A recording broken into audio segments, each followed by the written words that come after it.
Welcome, everybody, to another day of the 13th Juror and live streaming. As you can see, I feel like QVC.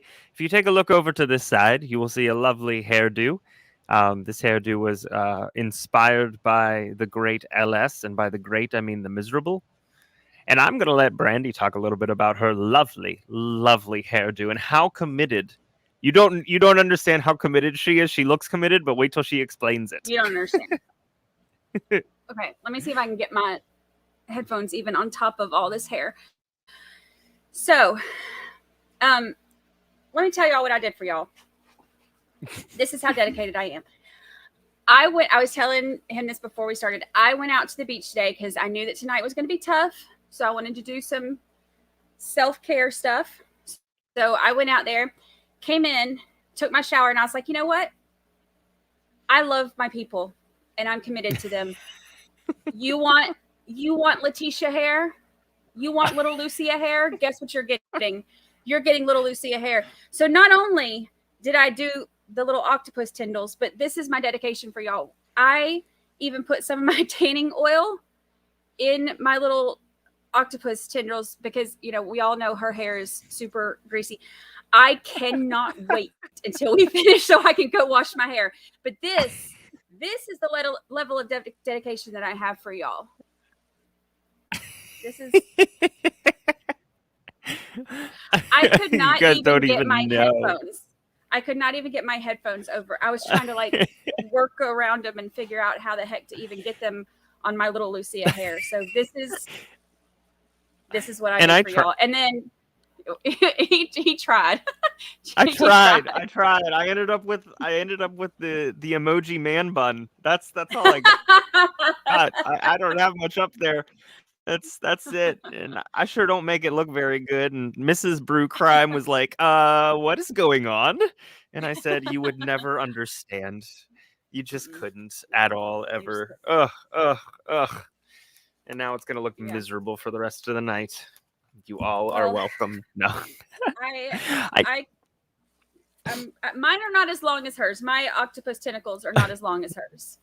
But I do want to give full on props to Brandi, because Brandi came out with an image today that was unlike any other, and I think it's important that we give this we give credit where credit's due. And my favorite part about this is that the first thing RA said today was faux sale malachite rings found on beach, slightly slimy for unknown reason, a pair to be worn in a previous existence. Signed by Jesus. Oh boy. So funny. Yes. Yeah, and we were talking about it. We love this so much, and we were like, JT had the idea that to put Bob, since we had Bob on with us too, to put him surfing in the background. So we're just gonna, everybody that ends up coming on with us during this trial, we're just gonna add them in some way. So we are. By the time this is over, hopefully we'll have a big happy family on the beach with us. But yeah, we love that. RA did not like his legs. RA did not like his legs. They're not calvy enough. They're not calfy enough, I should have found some meatier legs. Like he said they're chicken legs. So RA doesn't miss leg day. I'll try to find some more. So I'll try to find some Jamie. Better legs. Thanks for being here. The audio is out, which is awesome, but Brandi and I wanted to spend like 10-15 minutes hanging out with you guys before we hit play. And then and we have a couple of we have a couple of things that we can do. I've got like 15 funny court moments that we can go through and have a good chuckle. And then we're gonna give this a shot, but I have my phone here, and I have tried to connect my phone, and it seemed to work earlier when I surprisingly called my wife downstairs, and she didn't know what to do with that. But I got the number up there. Give it a shot, and we'll see what happens.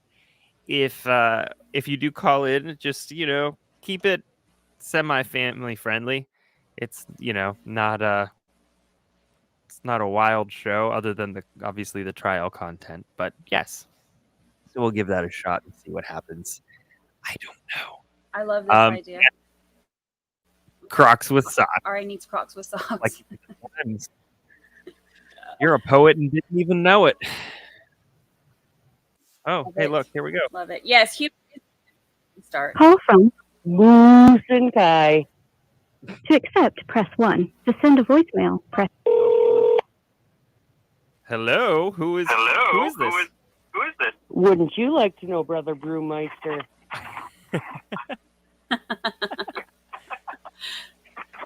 $20 and I'll let you know.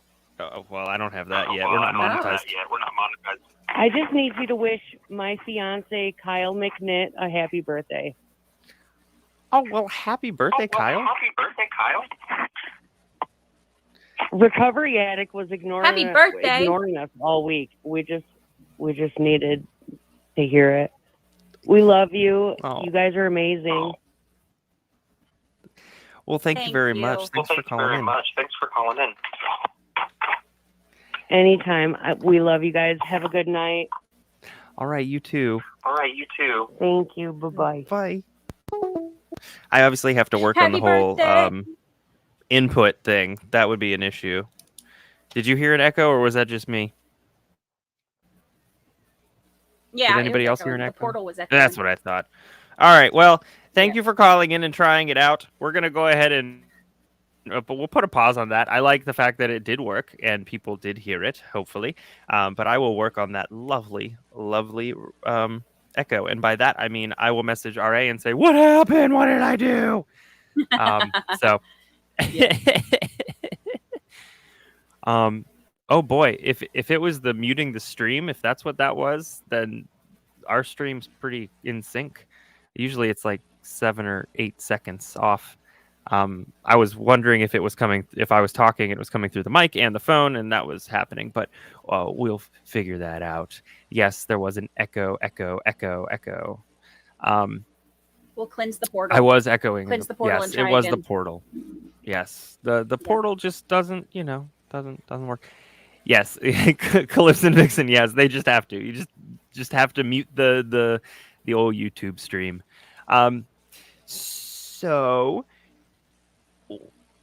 we the other question that we had for everybody is, on Sundays we're gonna try and do those WTF moments, and we were just wondering from our wonderful that was so folks. Fun. It was. We're just wondering from you all what some of your top WTF moments are from this week so far. We kind of wanted to do a bit of a crowd. What is the word I'm looking for? A crowd Sourcing. Source. Thank you. A crowd source. So if you have something, definitely type it in the chat. I have a feeling you're not going to have those tendrils. They're going to fall off by the end. Twilight. Who had Twilight on their bingo card? I mean, definitely not me. I don't think anybody did. Of course. The vampire summoning button in LS's cell. I missed the end of that. I'm so sad that I missed it. Let's see. LS explaining her personalities. Oh, ridiculous. Yeah, when she was in the Olympics or whatever she was talking about, I was like, oh God, bless her, bless her. Oh, so apparently explaining her personalities, or rather how she created them. The judge slapping the attorney's hands. Didn't that happen this week where the attorney was like, "Can I approach?" And the judge was like, "No, you can't. That can't happen." Can't happen. I missed that. I love that guy. I really do like that judge. Everything that everything that he does, I really enjoy. Look, the tentacles are on point. Thank you. Thank you. I cannot wait to watch them. Wait, there was a Tupac thing? I missed a Tupac thing? Oh, Thug Life. Thug Life. Yes. Oh my gosh. I caught some of that today. I was I was out on the beach for most of the day, but I came in and I had RA on my TV, and so I was listening and I was like, hold up. wait, what? And I thought I misheard it. So I got on and yeah. Who's Sassy Pants defense lawyer and Eric Robinson trial asking what the prosecution was talking about? Okay, we'll have to look at that one too. We will have to look at that one. I think I did see that this afternoon from Jay, but I didn't like ingest it to be able to explain it tonight. So we'll definitely do that for sure. What else we got? Yeah, Cash Baby is gonna be the jam there. Let's see. Would y'all like just die if Letitia had Thug Life like tattooed on her across her belly? Her back, her lower back. Thug Life. Little Lucia. Matthew Harris Law says the Tupac thing threw me because she really seems more like a Biggie fan. Nicely done. She's a gangster rapper. She said he's alive. Yeah, she's. I will say this. I'll say this. You know, if she actually invested in something like positive in her life, I would be impressed because she goes all in. She really, really does, for better or worse. And I mean, imagine if she put something constructive. You know, if she put that to something constructive. Yeah. Instead of, well, she'll never get to do that or have that chance again. So. Good riddance. Good riddance to her. Listen, don't besmirch Biggie like that. Oh my gosh. Oh yeah, that's right. I loved this part tonight. Judge said you could ask the question, but I'm still going to say no. It was the best. It was so good. Oh, I really appreciated that from him. Okay. So this is something that everybody was talking about on Twitter too. Does she have the PhD or not? And I was joking with them. They were like, does she have? I cannot stop touching these. I really cannot stop touching these. And maybe it's because my fan's blowing in my face, but I cannot stop touching these. Okay, leave the tendrils alone. People are trying to figure out if she really has a PhD or not. And I was like, I don't know if she does. My source tells me that little Lucia does, but I don't know if she has one. And I don't know that anybody has been able to. God, this hair. How does she do this all day? I don't know if anybody's been able to find it out. Honestly, I think she woke up like it and her hair was like, yeah, we're not going to work today. This is just how we're going to be. She just pulled these two parts down. Yeah. Look, tuck them behind the headphones. That's what it says. Okay. I don't know. You're going to need a wiki how. That's, you know what I mean? These sucker. Okay. There we go. They'll blow out in a little bit. The defense saying the prosecution was taunting him. That's fun. Hi, Rena. So that's the thing that I was confused about is that it was Liberty University. It was online. Now, the Liberty University that I know is like a few hours to the west of me, actually, in Virginia. And they have had plenty of issues. You know, in public, it's a private university, and I know they have an online school. Now, is it a different Liberty Online? Because as far as I know, that online, although it's online, is not necessarily it's not like a pay to play, you know, pay to get your PhD kind of a program, like a for-profit. So that's the thing that I was confused about. Is there an online school that's Liberty, that's more for-profit school, which every school's for profit, or is it the one that's right across the path from me? If anybody knows, I think I saw a couple things. Liberty. I love Liberty this. She got her PhD from. Oh, where'd it go? She got her PhD from the website that sold her the lie detector test. Yeah, that's very true. Who knows in Letitia land? Yeah, Letitia. Like Disneyland from hell. Oh boy, ha ha ha. Oh, she's awful. Man. She is. You all keep dropping stuff in. We'll take a look, and we'll always go back and look. And tweet us, or you can email, tweet, whatever you want. All of your stuff that y'all like, or the funny moments you want, or the WTF moments you want. Let us know as it's going, and we make some notes too. But there are some things that we will miss. So, and plus we want to have whatever y'all want on there. So let us know. Absolutely. You guys are vampires. I dropped it in the Discord, a little this morning, but like you guys are the reason why we're here, So it's important. Yes, I am. I am in Virginia. Virginia's a big old state, so I feel safe saying I'm in Virginia. We can talk about it more in Discord if you want. But yeah, that is my location at the moment. I'm not going anywhere. What am I talking about? Do you want to talk about these 15 funny court moments real quick? Yeah, we can do this. We'll do this for because the audio's out, so we're about to start it. But we wanted to just laugh about something before we get into all this stuff because, because it's gonna be one of those nights. So we wanted to laugh. So go ahead, JT. Okay, Michelle Mo, if we, on Sundays typically, I think we were starting between 8 and 8:30, right? For the WTF yeah, I think moments. We started at 8. I think we did 8. So yeah, it was 8-7 Central because it was 7 my time. That's right. Okay, so you'll be done. That's exciting. All right, here we go. So the first this is 15 funny court moments, and obviously courts can be serious. We all know this. Tonight, but here are some funny conversations that actually had happened in court. Now, Brandi, do you want to be the lawyer or the witness? I'll be the witness. Okay. I don't like lawyers. Right. Just joking. I love lawyers. Except for John Thomas. All right. Doctor, before you performed the autopsy, did you check for a pulse? No. Did you check for blood pressure? No. Did you check for breathing? No. So then is it possible that the patient was alive when you began the autopsy? No. How can you be so sure, doctor?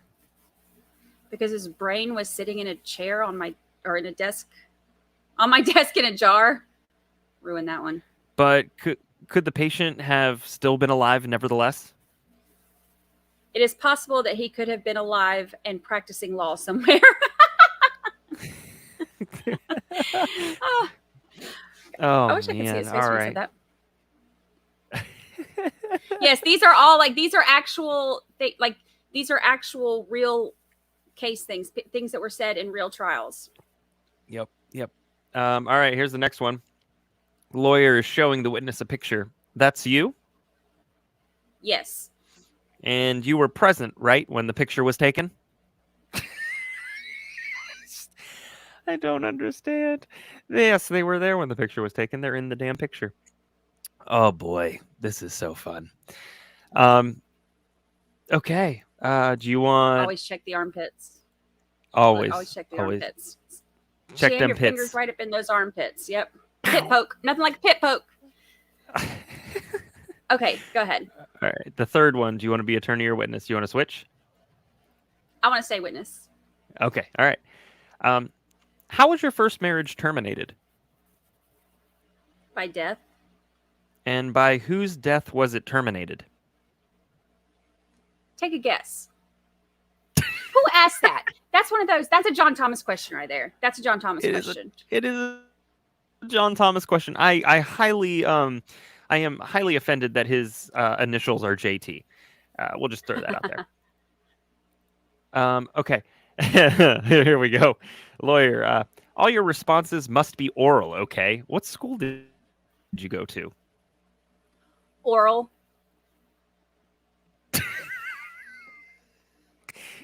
That is exactly what would happen if Letitia hit the stand. Yeah. 100%.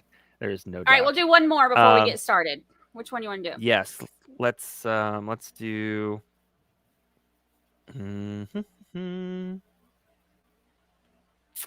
not that one. That's way too close. Number 14. All right, 14. We'll do number 14. Okay, here we go. You say that the stairs went down to the basement.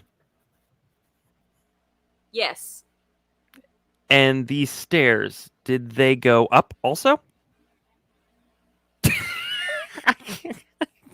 That's a John Thomas question. That's a John Thomas question. There is a highly obnoxious John Thomas moment tonight. I'm so excited.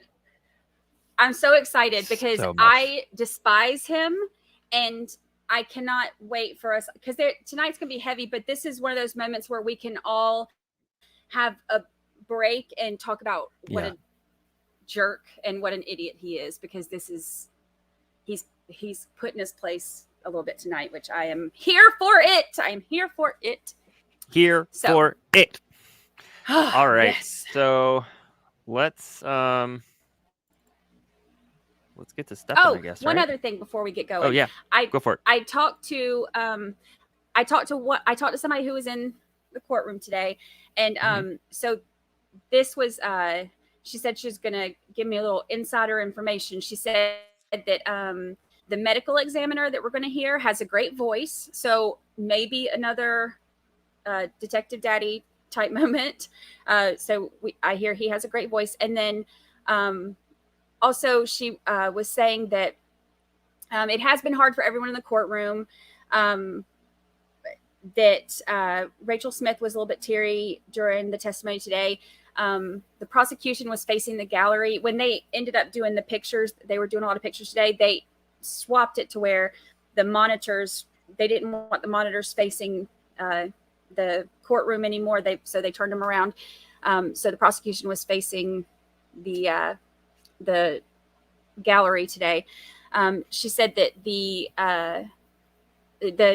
detective that we heard from, Ray Hermosillo, had his head hung down and wouldn't even look up. And then Rob Woods, actually, she said that his voice cracked many times today and he was trying to hold back tears. So that's a little down low court info from an insider today. So I am here. I'm excited to hear the voice, and I'm excited to hear John Thomas. Yeah, a lot going on. All right.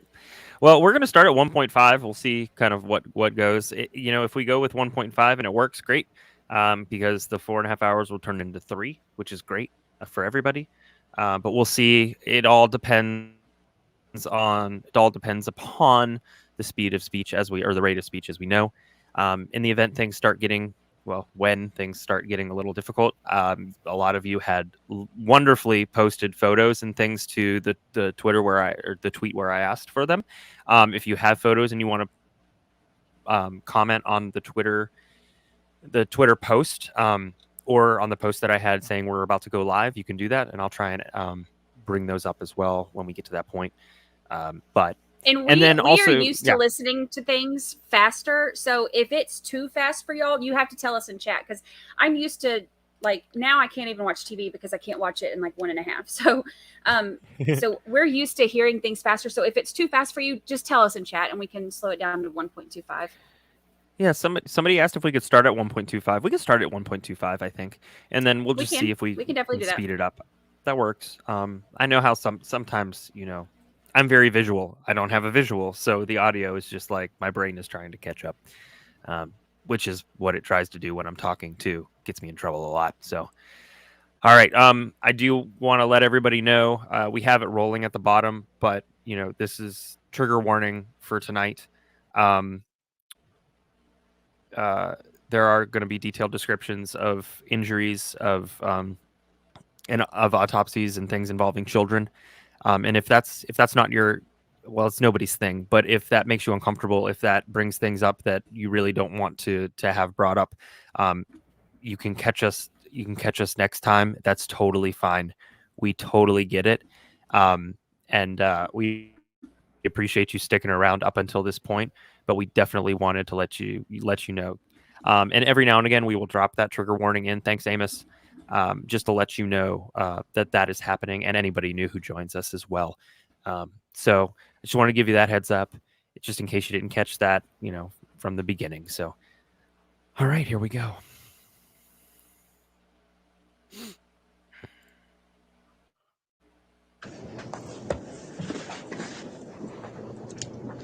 Thank you. Please be seated.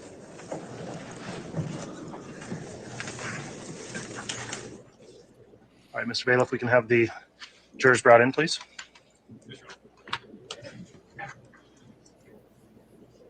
True.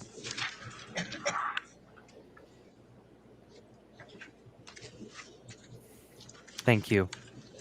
Thank you. That's what we always try to do. As I'm crying and blubbering like a baby half the time. I mean, if there was anything that called for it. Yeah.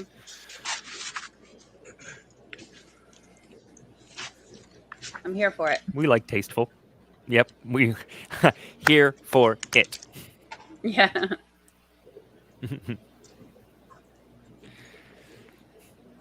Put that on a shirt. That's what I'm going to do. Wow. Okay. Well, apparently the jury hasn't learned how to get through the labyrinth quicker enough. Are we there?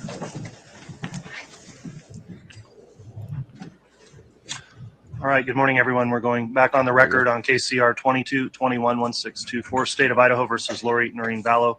The state's continuing with its case in chief. I'll note that we do have our conduct order in effect in the courtroom and the remote viewing locations that prohibits the use of any electronic devices from transmitting any sounds, images, or videos during this trial. I would ask the public to please continue to comply with that order.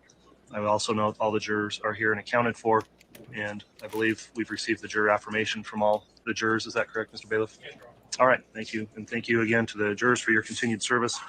When we left off yesterday, Mr. Wood, you were conducting your direct examination, I believe, of Agent Daniels, and I'll just briefly inquire as to Agent Daniels and ensure. Yes, Wayne. Did you Yes, we give can. any of the trial testimony in this case between yesterday and today when you're testifying again? No, sir.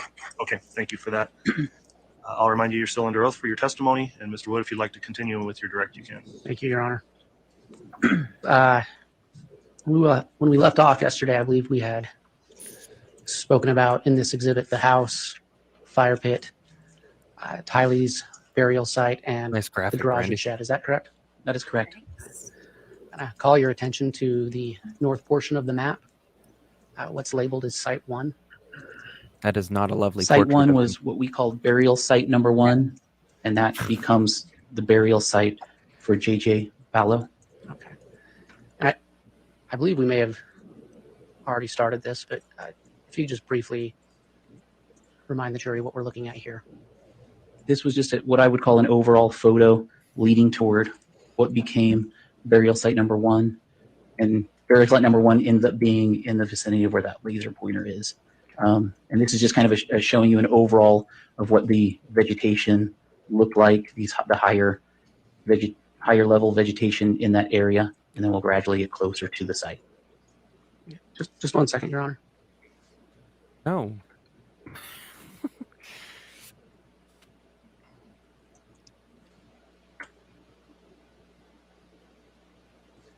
Can you briefly describe what's in photograph 149?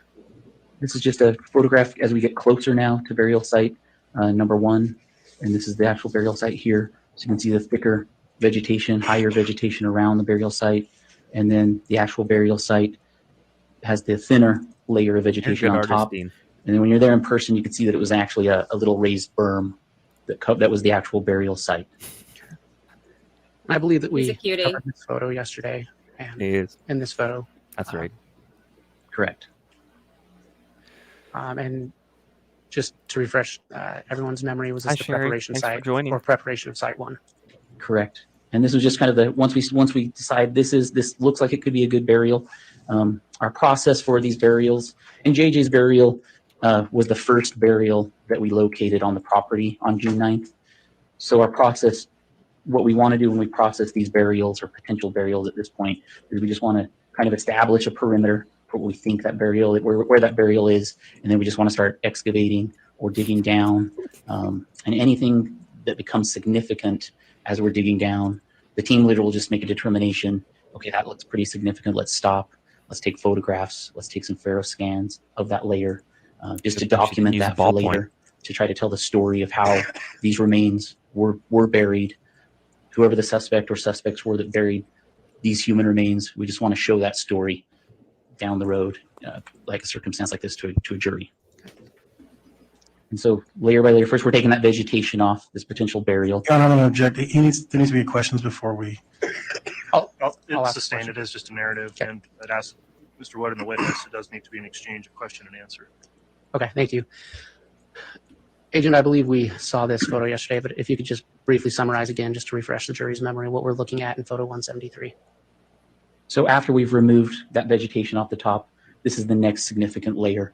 So now the vegetation's gone, and now we can see those rocks that were protruding through the ground. And what's interesting now is just the precise way that these rocks are laid out. You can start to see the cut roots around this grave, especially the bigger roots. So somebody's taken time and effort to cut through these roots. And then you can start to see some board. Agent, to clarify, when you say someone is taking time to cut those roots, was it your team that cut those roots, or were they already cut? They were already cut. So our team did not cut these roots. So this is just how we found these roots in this. Good night, CG. Feel better. As we called it at this time. And when we were there at this stage, we didn't know if this was burial site number 1 or if there would be human remains here. But this was a very good indication that somebody in this part of the field or property had deliberately placed these rocks that shouldn't belong there in this precise manner. So it's a good indication that this is a burial at this time. And what did you observe in photo 181? So once the stones and rocks were removed from that last layer, this was the next layer. So underneath those stones, rock, there's 2 planks that were observed. And so that was a good point to stop, take more photos, and do some scans. And again, you can just see the same tree roots keep becoming exposed. Detective Agent, you've described these boards and these rocks. Have you had, through your work with ERT, multiple experiences discovering and uncovering clandestine graves? Yes. So through my experience, I've probably excavated approximately 5 to 7 burials. Out of all of those burials, this is the most precise. Somebody's taken the most effort to bury these remains. And what I mean by that is I haven't seen it. Oh, here, let me ask the question. Sorry. Agent, from your experience, you talked about the deliberateness of those items placed there. Was there anything else significant or that stuck out to you about those items being placed there? So by placing these planks and rocks, a couple of things stuck out to me, and that would be you would do that in order to prevent wildlife potentially from getting to your human remains. So if wildlife got to the human remains, they could then scatter those human remains. And if they scattered the human remains, then obviously a neighbor or somebody else could find those human remains. So then the grave's not as hidden as these person would like them to be. Also, I had already described how this grave was found. There was like a raised berm. When human remains decompose, that usually means that if it had been level, there would be like a sinking of the soil once the human remains decompose. So somebody's put some thought into if the human remains decompose and there is like a sinking of that top layer, if there's a berm to it, then that will kind of level out over time. So in my experience tells me somebody's put some thought into preventing wildlife from getting to the human remains and also thinking about once those human remains decompose, not having such a depression in the soil from above. So trying to keep the remains hidden. Thank you. Agent, can you describe what we see in photo 183? So now we've removed the planks and the teams continue to excavate further into the grave. And now we can see a black piece of plastic that starts to be exposed.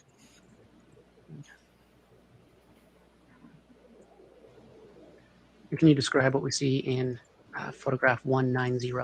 And at this point is when I get into the burial and I take my hands and I just kind of brush aside the soil from the black plastic. So I just kind of make an oval shape in the ground, and that has the feel of a human skull. And that's what I presume it is. And at that point, I take a razor blade because we need to determine, at this point, we still don't know for sure if this is a burial and those are human remains. So we have to make that determination. So I take a razor blade and I cut into this black plastic bag. And that black plastic bag, as you can tell, it's tight. It's stuck tight to whatever's inside. So I had to pull that black plastic bag off whatever was inside, and then I make a razor blade cut to that black plastic bag, trying not to disturb any forensic evidence that might be on it. The big one is a pond. Agent, can you describe Another one's a fire pit. Yes. photo 191? So underneath that black plastic bag, once it was cut open, ends up being this white plastic bag.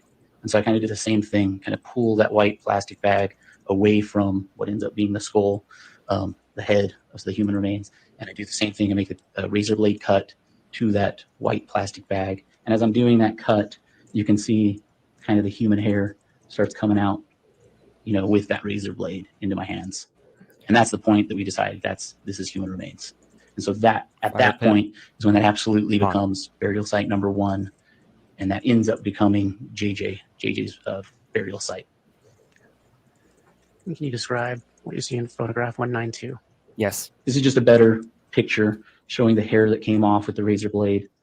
You can see the cut that was made to the white plastic, and then you can also see some duct tape that was also inside those plastic bags. Can you describe photograph 195?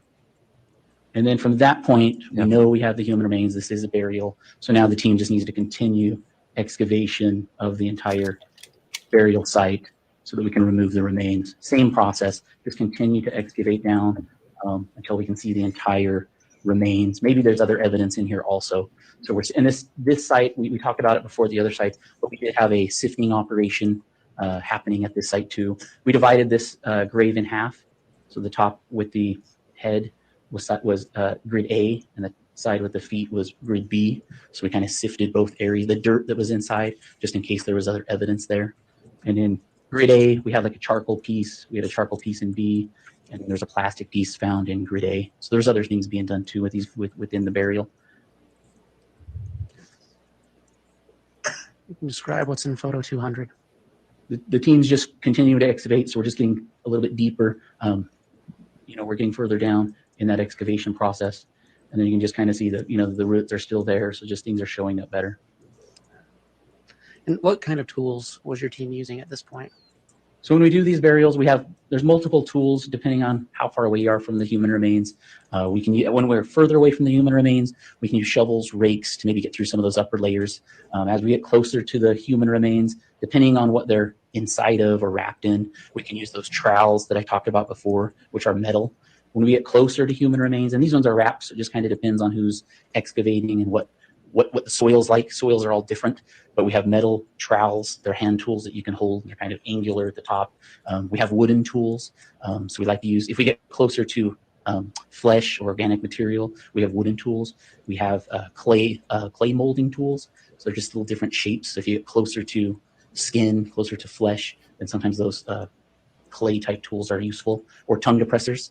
Everybody knows what a tongue depressor is. Those are really good tools if you get closer to skeletal remains, so you're not damaging skeletal remains. So anyway, we have a wide variety of tools we can use. So it just depends on what we're facing in these different burials. Can you describe what you see in photograph 204? This is just kind of the continuation of the same process. It's a slow, methodical process. If you've ever done one of these, or we just take our time and we go slow because we don't want, you can start seeing duct tape on the black plastic bag. And for forensic people, duct tape has really good evidence on it. So we go slow and methodical because we don't know what we're going to find, like the duct tape. So we try to preserve that. We don't want to hurt it. And we don't know what else we're going to find. So we just kind of go really slow, trying to find those key things and preserve those.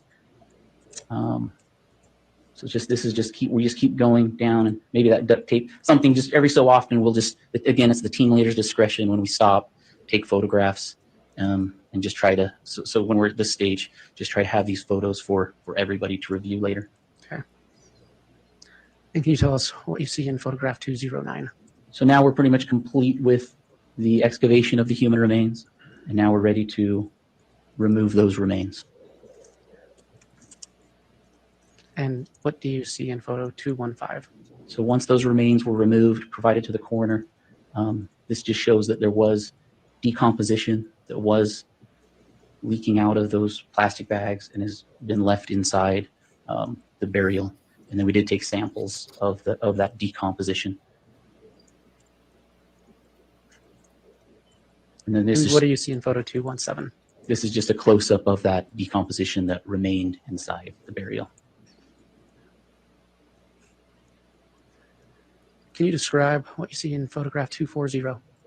This is just showing some of those pieces of evidence or the rocks that were on top of the burial, one of the first layers, and then the planks that were on top of the burial. So some of those first layers that we had removed, and then later took as evidence. And then all of the evidence from this burial was provided to the Rexburg Police Department, and then the human remains were provided to the coroner. And can you describe what we see in photo 268? And then this was the first burial that we found on the property. And so at this time, it was really important that we went deeper after we found the remains, and we went wider after we found the remains, because at this time we weren't positive. We were still looking for Tylee's remains. So now that we had found JJ's, we knew, hey, Tylee's around here somewhere. So it was super important that we used the tractor. Is Tylee buried underneath JJ? Is she somewhere in this vicinity? So we just had to use that tractor to try to see if Tylee was in the same area. So this was kind of the first time we used the backhoe to just kind of expand a little bit around where JJ was, just in case. And did you find anything else in burial site 1? We did not.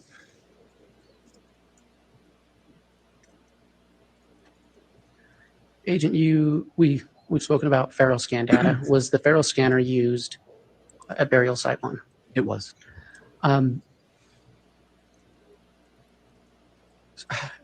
You spoke earlier about it being at the site supervisor's discretion as to when to run the scanner. As the site supervisor, can you just explain a little further what are the types of things that would lead you to have the Faro scanner run? Just these, for a burial, anything significant found while you're doing the excavation. So key pieces of evidence. In this case, you see a layer of rocks that are over a burial. You see the layer of planks over a burial. You know, when the second a black plastic bag shows up that could be the head. You know, that's those key things. You want to try to capture those, whether it's photos, scans. There's multiple ways to capture those things.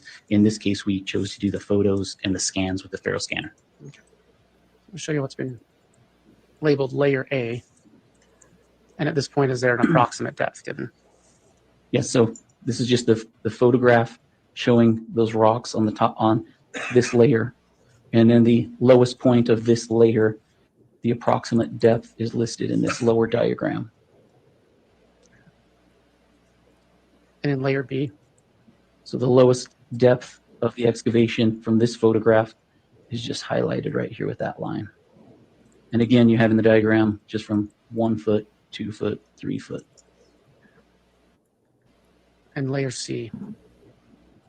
And that depth is just kind of noted. The lowest depth from that picture is just kind of highlighted right there with C. And what can you describe for layer D? Just from this photograph where we were at that time, the lowest depth that was scanned was right there. So just under a foot. Okay. I think Alex did. And layer E? So this is when that excavation was complete. We were ready to remove the remains. And then the lowest layer scan depth when that picture was taken was just above 2 feet.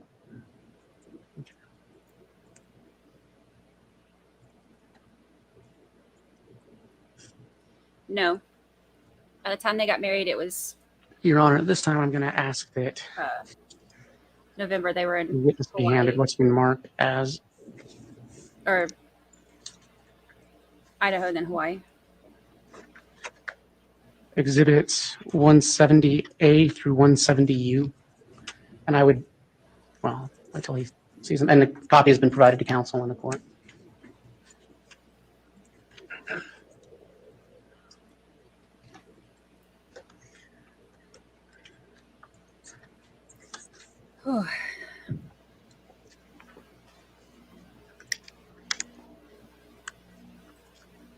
I don't either. That's one of the hardest things for me to understand.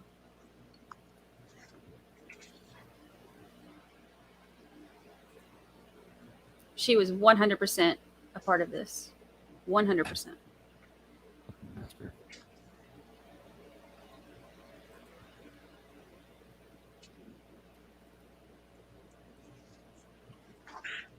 Yes, and his first wife gave details about that and about how inappropriate it was. Super inappropriate. Super inappropriate. Yep.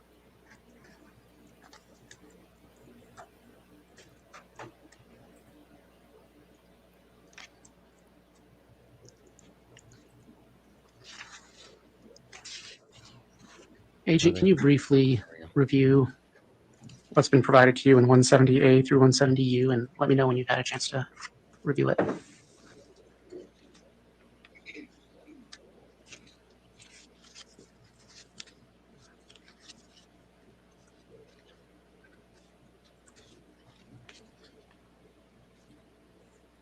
I've thought about that. I'm wondering if, because there was no, well, we'll get to, they go over this. There's no sign of bullet or anything. But I think that he said that so that she wouldn't question why there was a fresh grave out there.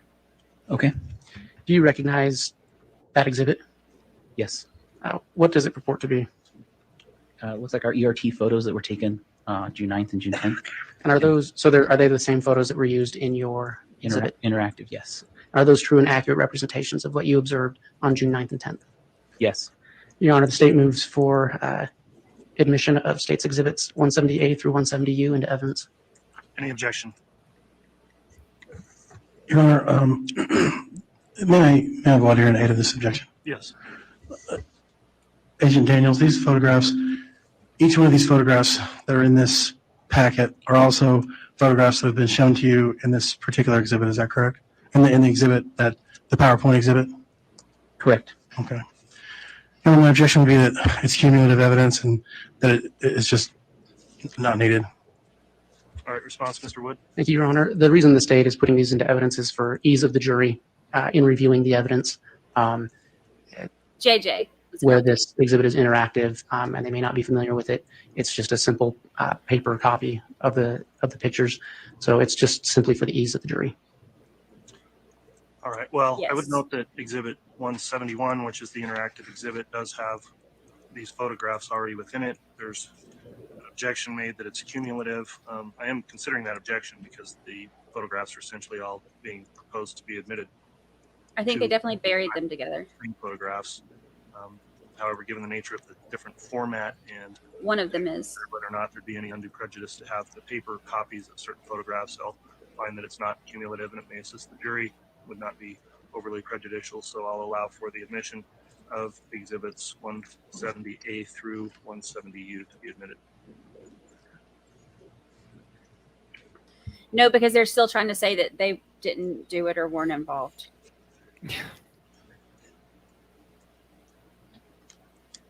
Idiots. And I next ask that the witness be handed state's exhibit 170V through 170QQ.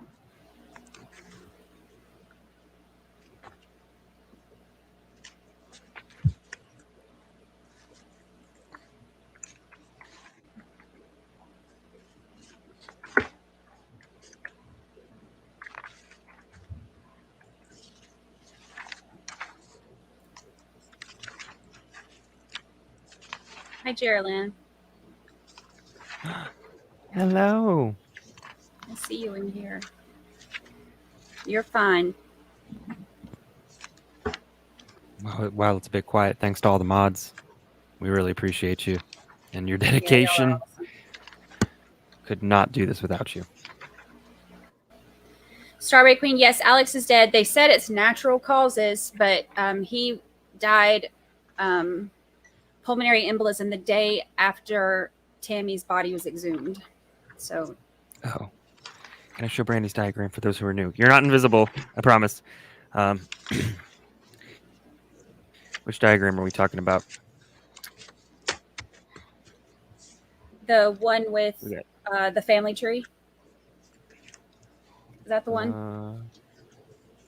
Sorry, I'm trying to keep up with chat. I'm trying to read them. Agent, can you review It might be this one. state's exhibits 170V through 170QQ and let me know when you've had a chance to review them? Yes. Family tree. Is this the? This isn't the family tree. Well, it's part of it. This is like the family tree It is and part the of it. Let's see here. timeline thing. Let's see if I can find the right one.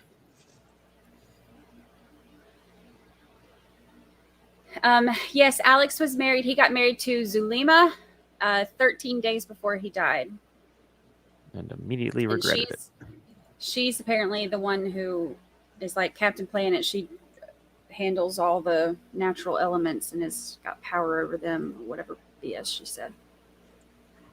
This is the right one, right? There's a newer one. Oh, there's a newer It was at the one? beginning. Did I miss? It was at the beginning of the or of the history lesson thing. It was the very first slide in the history lesson. We've reviewed them. What is States Exhibits 170V through 170QQ? There are photos that were in the interactive and photos that the ERT photographers took from the June 9th and 10th crime scene. Okay. And do you recognize those photographs? Yes. And are they true and accurate representations of what you witnessed on June 9th and 10th? Yes.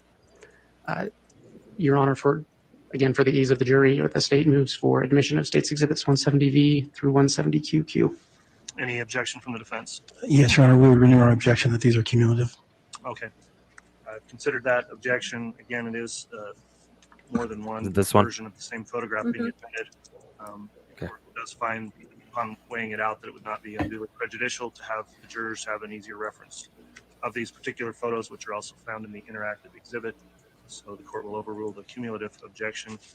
The photographs on those exhibits are admitted, and just so the record's clear, that would be V through Z, and then they start again with AA, Not this and time. then go sequentially AA, BB, etc., up through QQ. So those are the photographs that are now admitted. Thanks, Live with Bailey. This is a good view for folks who haven't been on the stream in a little bit.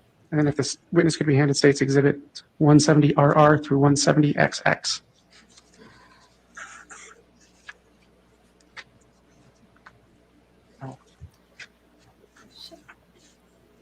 Yeah, their happiness is disgusting. When her sister yelled at her for dancing on the beach, I was like, yeah. Yeah.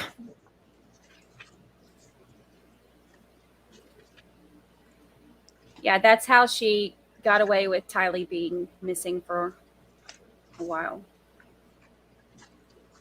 Looks like there's 2 copies, is that right? Yeah, I accidentally handed you my copy as well.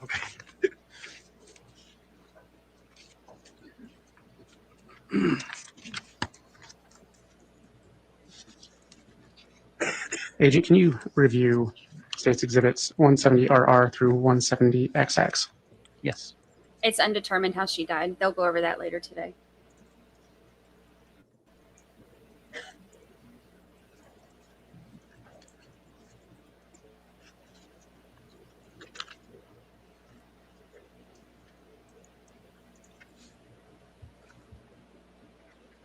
Okay. Agent, what is States Exhibits 170RR through 170XX? They're photographs from the interactive. Okay. And what portion of the interactive exhibit are they the photographs of? They're from the house. Okay. And are they true and accurate representations of what you observed and witnessed on June 9th and June 10th of 2020? Yes, they are. Your Honor, the state moves for admission into evidence of 170RR and through 170XX. Any objection from the defense? Your Honor, the defense would object to these being cumulative. All right. Thank you, Mr. Thomas. The court's again considered that objection. While these photographs are already incorporated into the interactive exhibit, I determined that they may be an alternative way for the jurors to more easily access the photographs and would not be unduly prejudicial. So I'll overrule the cumulative objection and allow for the admission of exhibits RR. Is that him breathing in the microphone? Sounds like it. That's terrible. It's like a really bad Darth Vader impression. Joe Ryan and Charles are the husbands that are dead. 170YY through 170JJJ. Yes, they were dead when the wedding picture was taken. The kids were. 170YY through 170JJJ. No, Brooklyn, that is not her last name.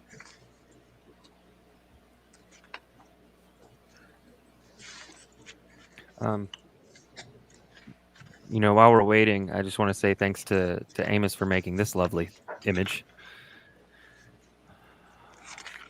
Chad Thumbell. Brilliant. Absolutely brilliant. Just a little bit of a That's too chuckle funny. while they're, flipping through their library of pages. All I'm saying is that Agent, if can my you review States Exhibits never mind. 170YY through 170JJJ and let me Yes. know when you've had a chance to look at them?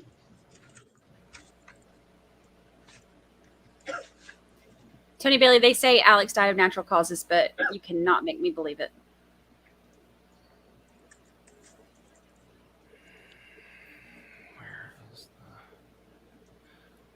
Why is that? I don't like it. Agent, what is in States Exhibit 170YY through 170JJJ? Photographs from the interactive. What portion of the interactive are they photographs of? Photographs from the fire pit. Okay. And are they true and accurate representations of what you observed and witnessed on June 9th and 10th of 2020? Yes. Your Honor, the state moves to enter States Exhibits 170YY through 170JJJ into evidence. Any objection?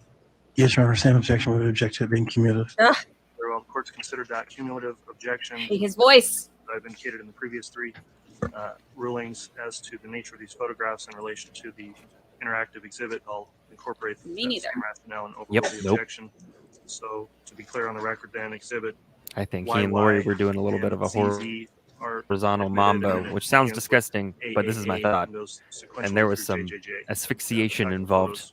That's what I think. Over the objection. But Wouldn't surprise me. no. Good night, Samantha R. I mean M. I was reading RA. And then if I you started witness to say good night, and then I was reading. She said she went RA. 170KKK through 170WWW. It's rolling on the bottom.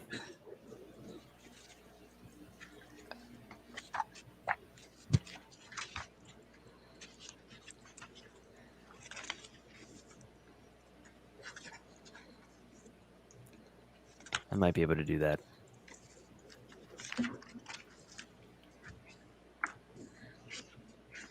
Tammy's autopsy showed that she died of asphyxiation.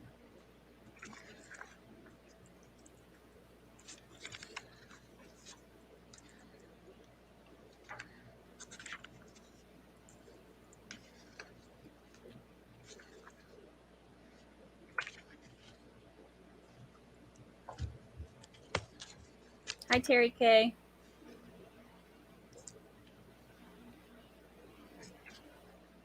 Agent, can you review States Exhibits 170KKK through 170WWW and let me know when you've had a chance to look over them? Yes.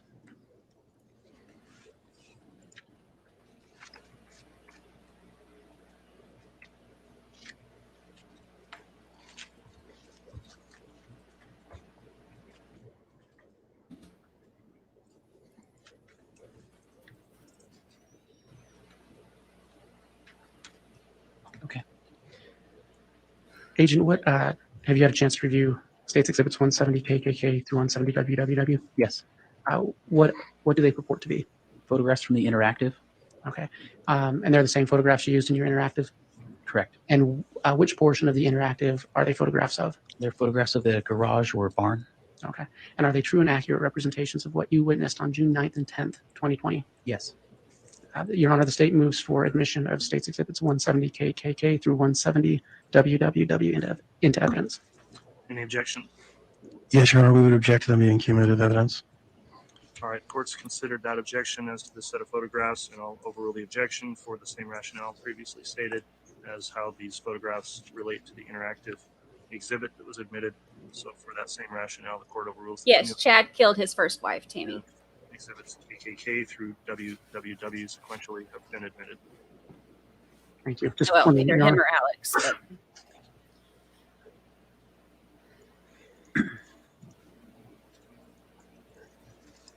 They go over that tonight.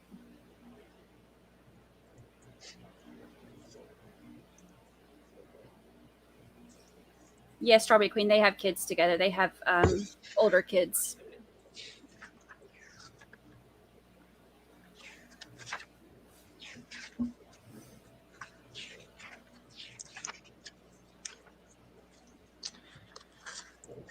I'm the same way. I don't know which one did it, but I know that based on the testimony you've given and your experience and training,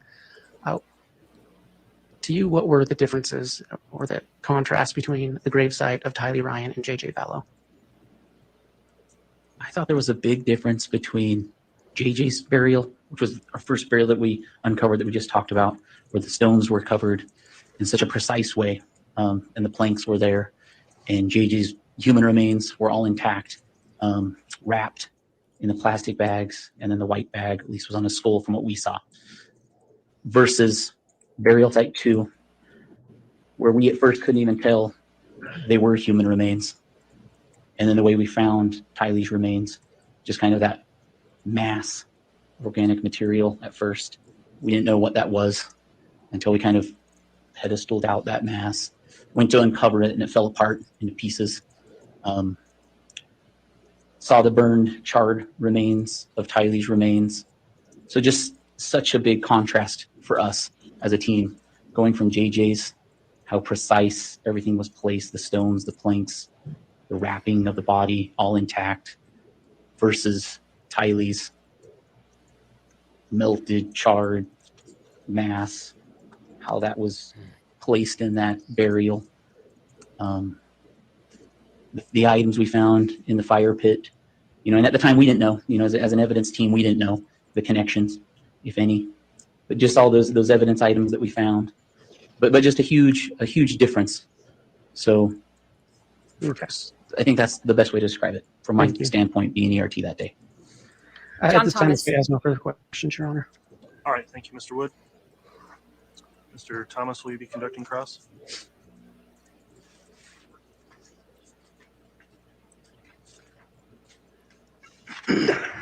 Yes, Your Honor.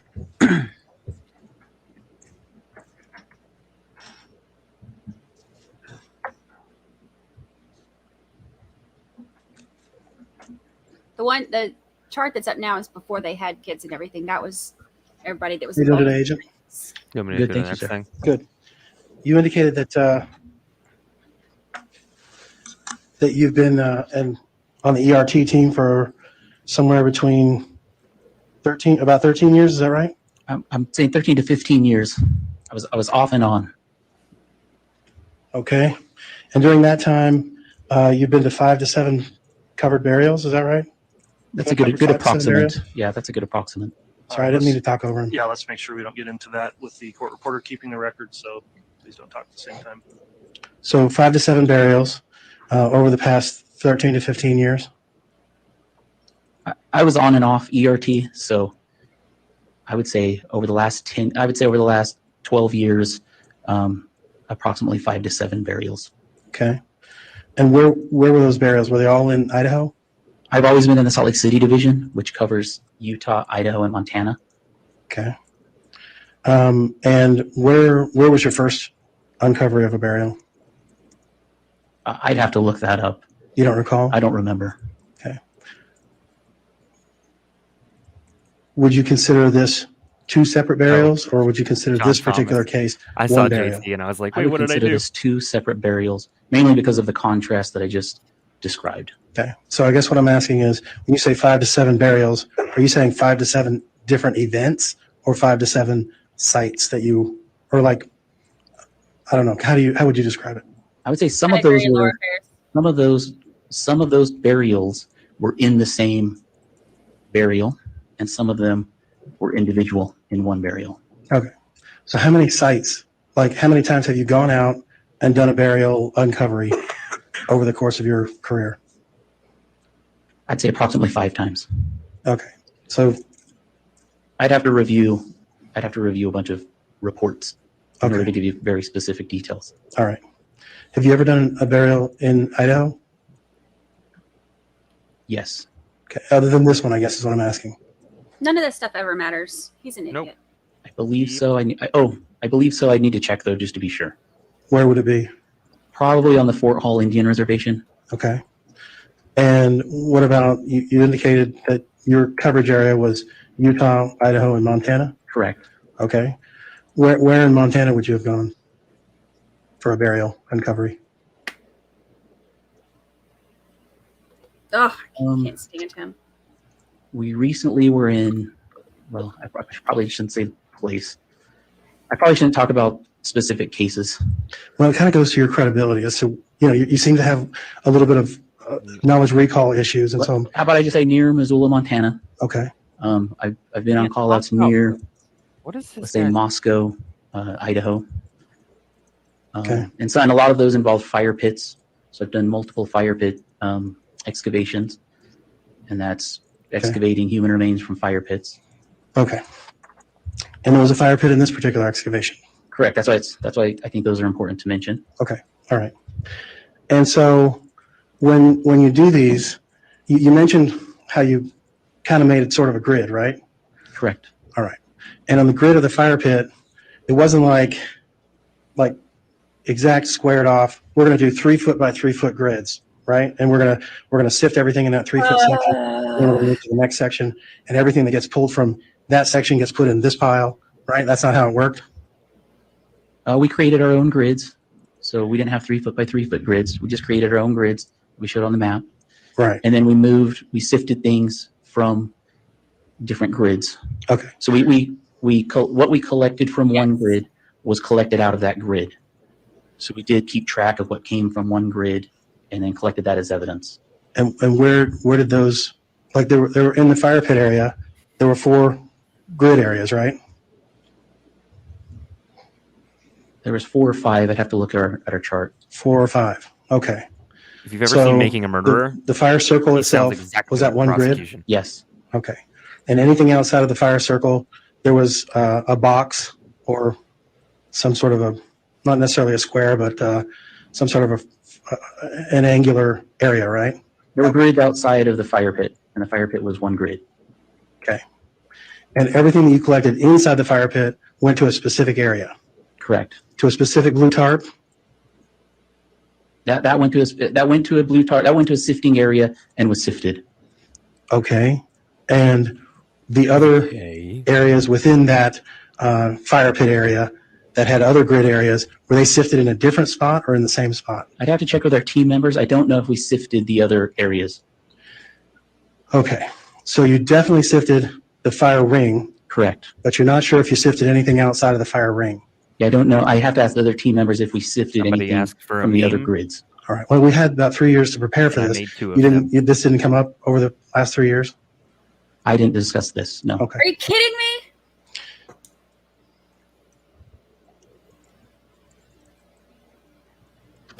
You want me to go to 1.5? Ah, You mentioned that you were the stand him. I can go to 1.5. Here. We had 3 years to prepare for this. You didn't know this Currently the irrelevant team question leader I'm of asking. the ERT. Is that right? Senior team leader for the evidence response team. Senior team leader. And is that like the highest up you can go? Like everybody answers to you?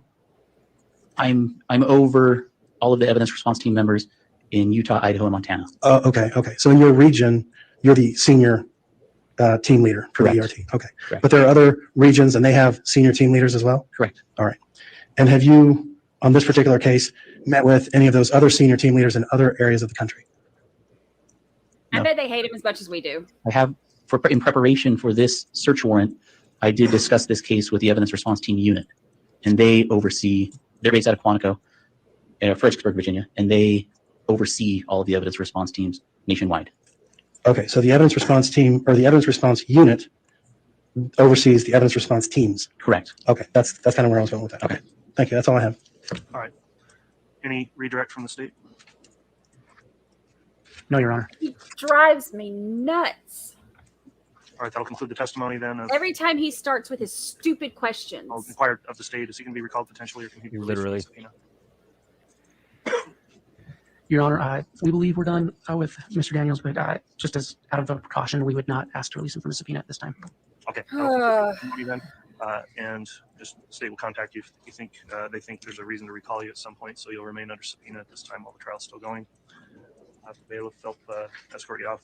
Like what part of the state can get prepared? Montana did you do a burial in? Because The that state goes to your will call credibility. No, it Proctor. doesn't.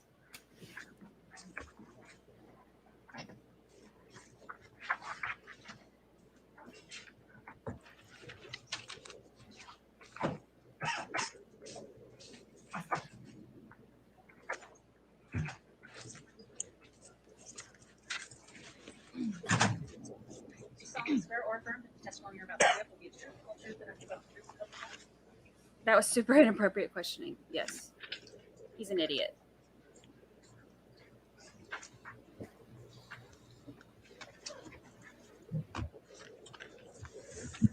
All right, now that the witness has been sworn, I'll just briefly inquire. Dr. Warren, have you viewed or listened in on or in any way reviewed any of the trial court testimony before you took the stand here today?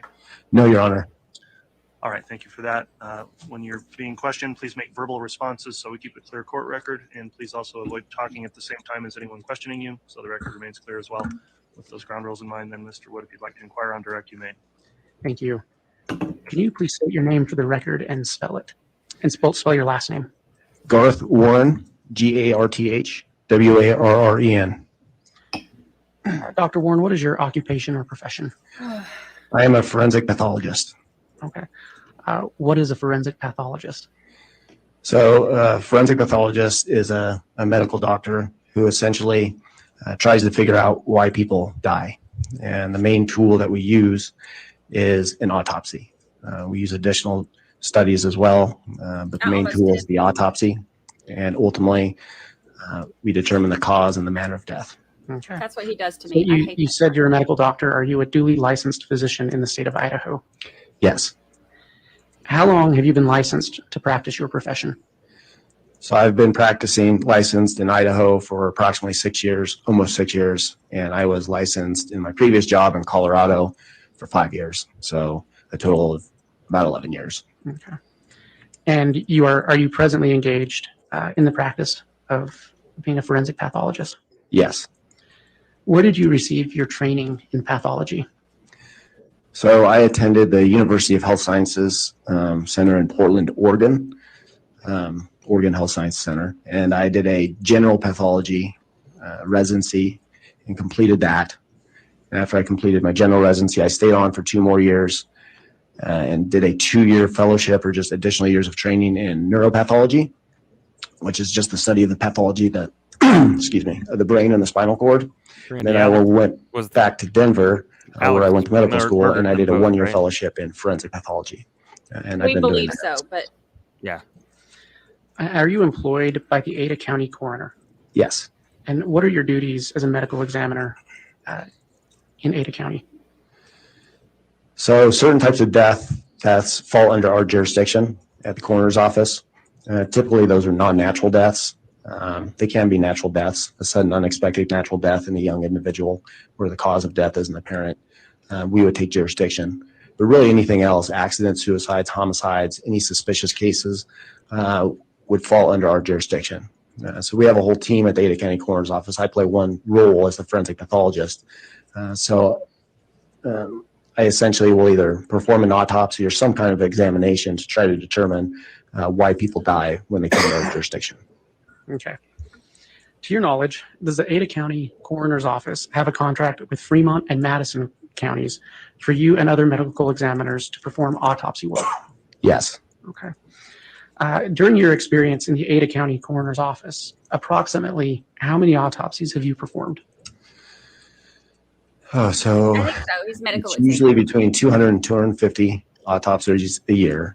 And so I've been practicing in Idaho for almost 6 years. So about 1,200 to 1,500 cases. And if you include Denver, it's between 2,000 and 2,500 cases.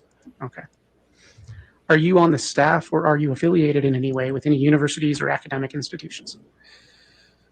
Yes, I am a adjunct professor at ICOM, Idaho College of Medicine, that's in Boise. We frequently have medical students who come and observe autopsies, especially those who are interested in going into pathology. So I asked you earlier what a forensic pathologist does, but exactly what does pathology involve?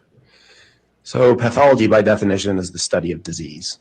And it's broken up into different branches. The branch that most people are most familiar with is the anatomical pathologist. So that's the pathologist where if you go to the doctor and you get a mole taken off your skin, or you have to have a liver biopsy, or you get anything removed, that piece of tissue will essentially make its way to a laboratory, a clinical laboratory.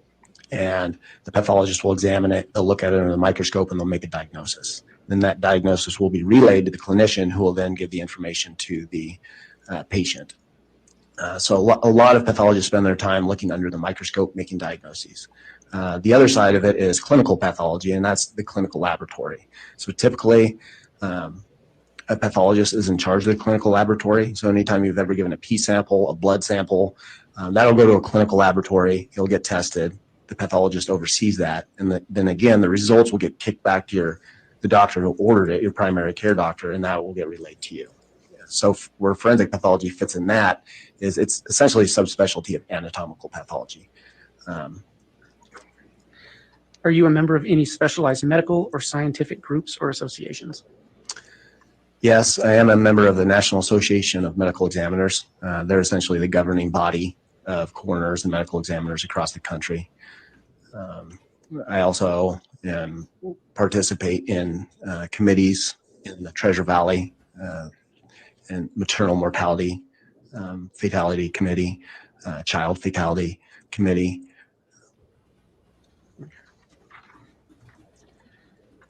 Are you a member of the American Board of Pathology? Yes. What is the objective of this board?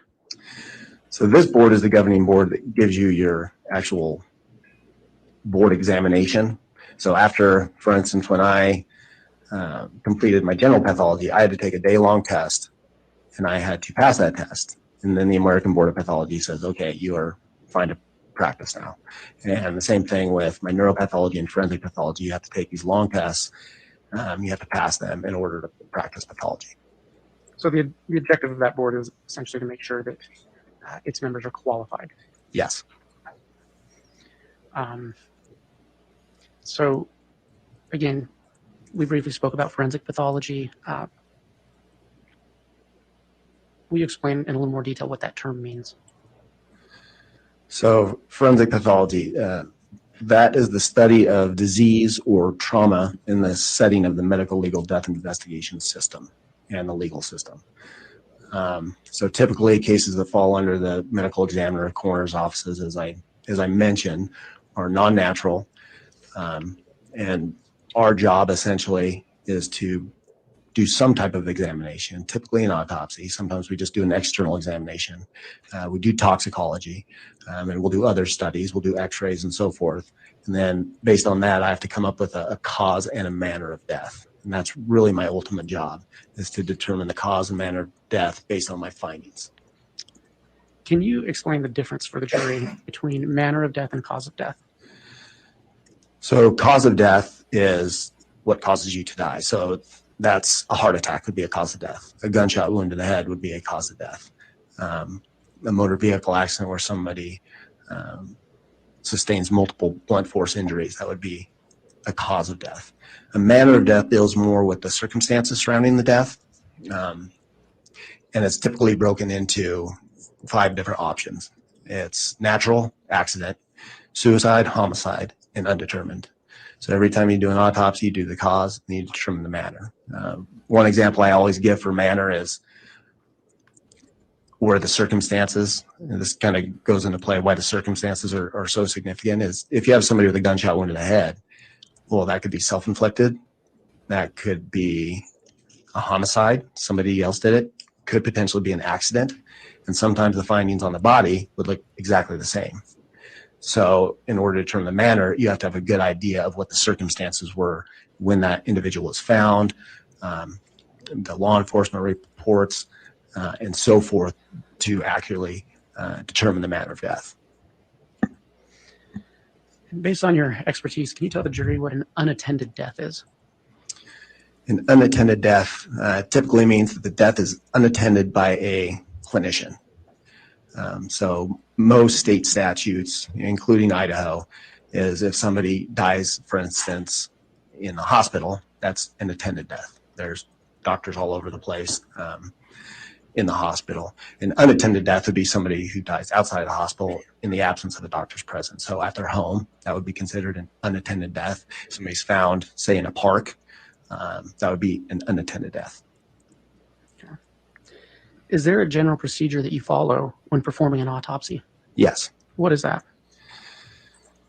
So typically the first time I see the decedent or the body is in the morgue, is in the autopsy morgue. Typically the body is received in a body bag. Sometimes it's sealed to preserve evidence on cases that are suspicious or homicides. Sometimes it's not. So the body is received in a body bag.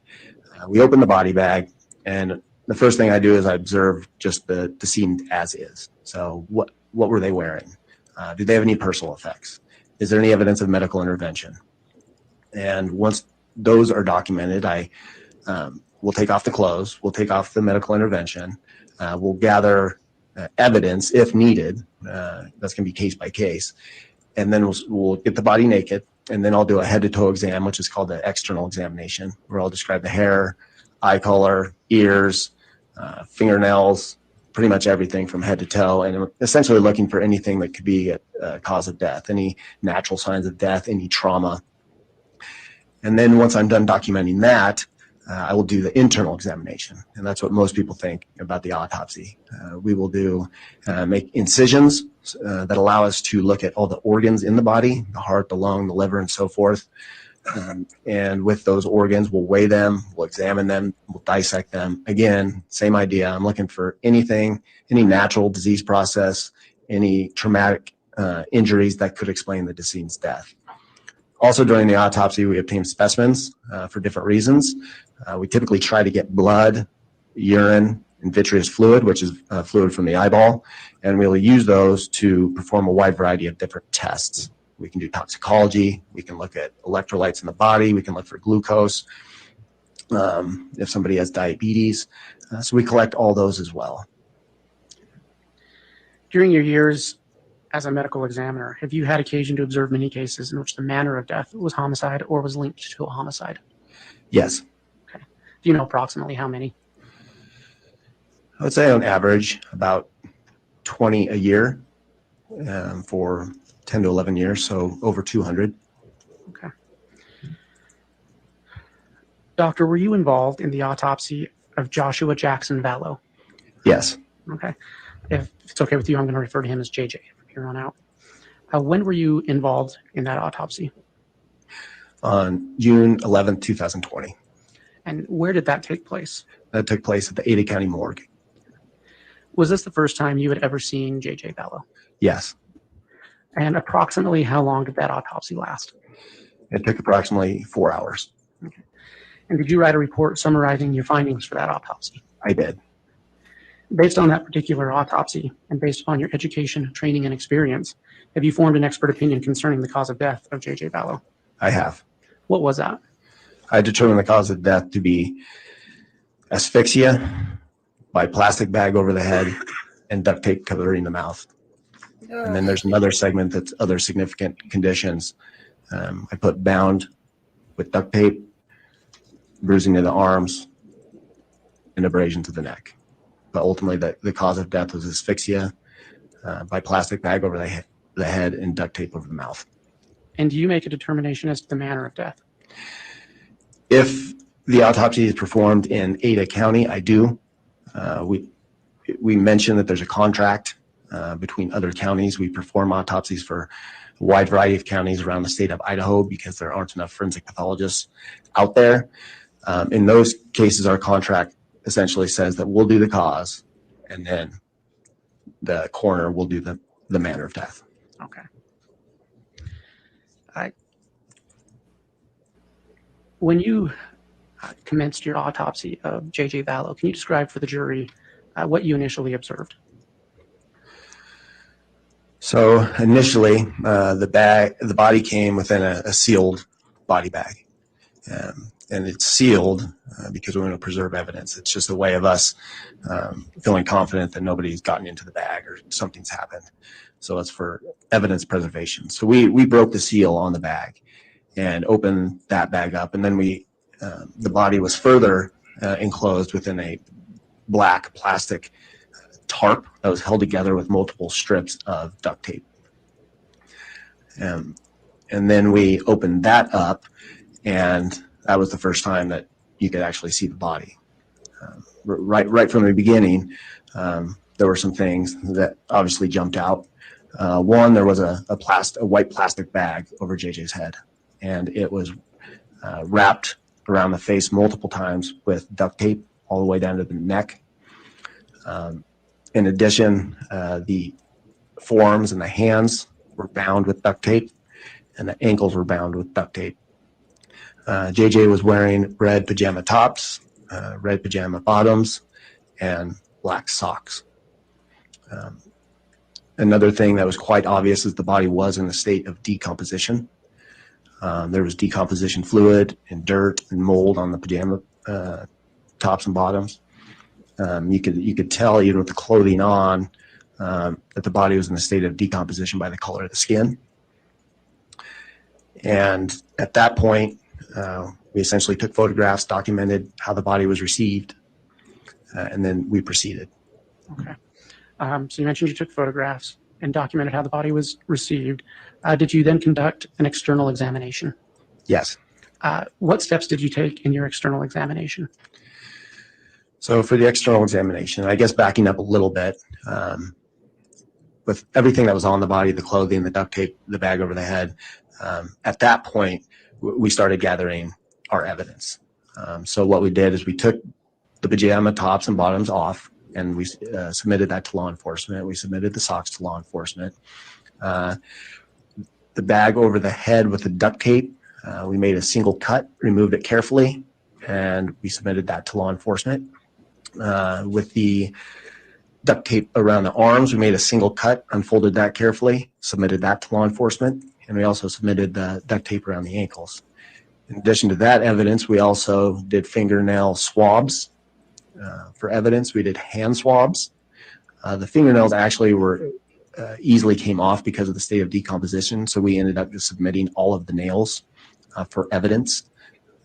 In addition to that, we didn't really know what was going on with the case as far as could there be a sexual component or not, so we did oral, anal, and penile swabs just to be careful. And then in addition to that, we took pulled head hair, a portion of the rib, and that was actually done during the autopsy, and 2 molars from JJ for DNA purposes. Bone, the ribs, and the molars are a good source of DNA, and we kind of figured that DNA may be important in this case. So that was all the evidence that we got and submitted to law enforcement. And then as far as the external examination goes, like I said before, I do an examination from head to toe. And as I stated before, one thing that was obvious was the body was in a state of decomposition. The head took on a green discoloration, neck.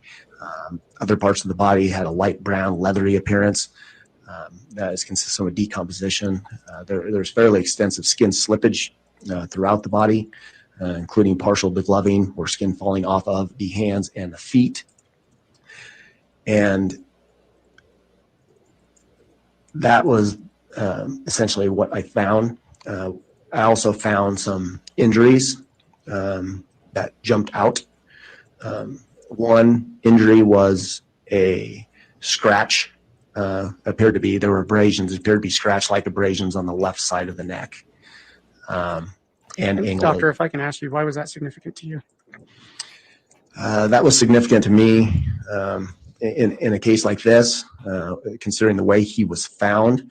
If there's any kind of injuries to the neck, it's a red flag. Do I know exactly what it means?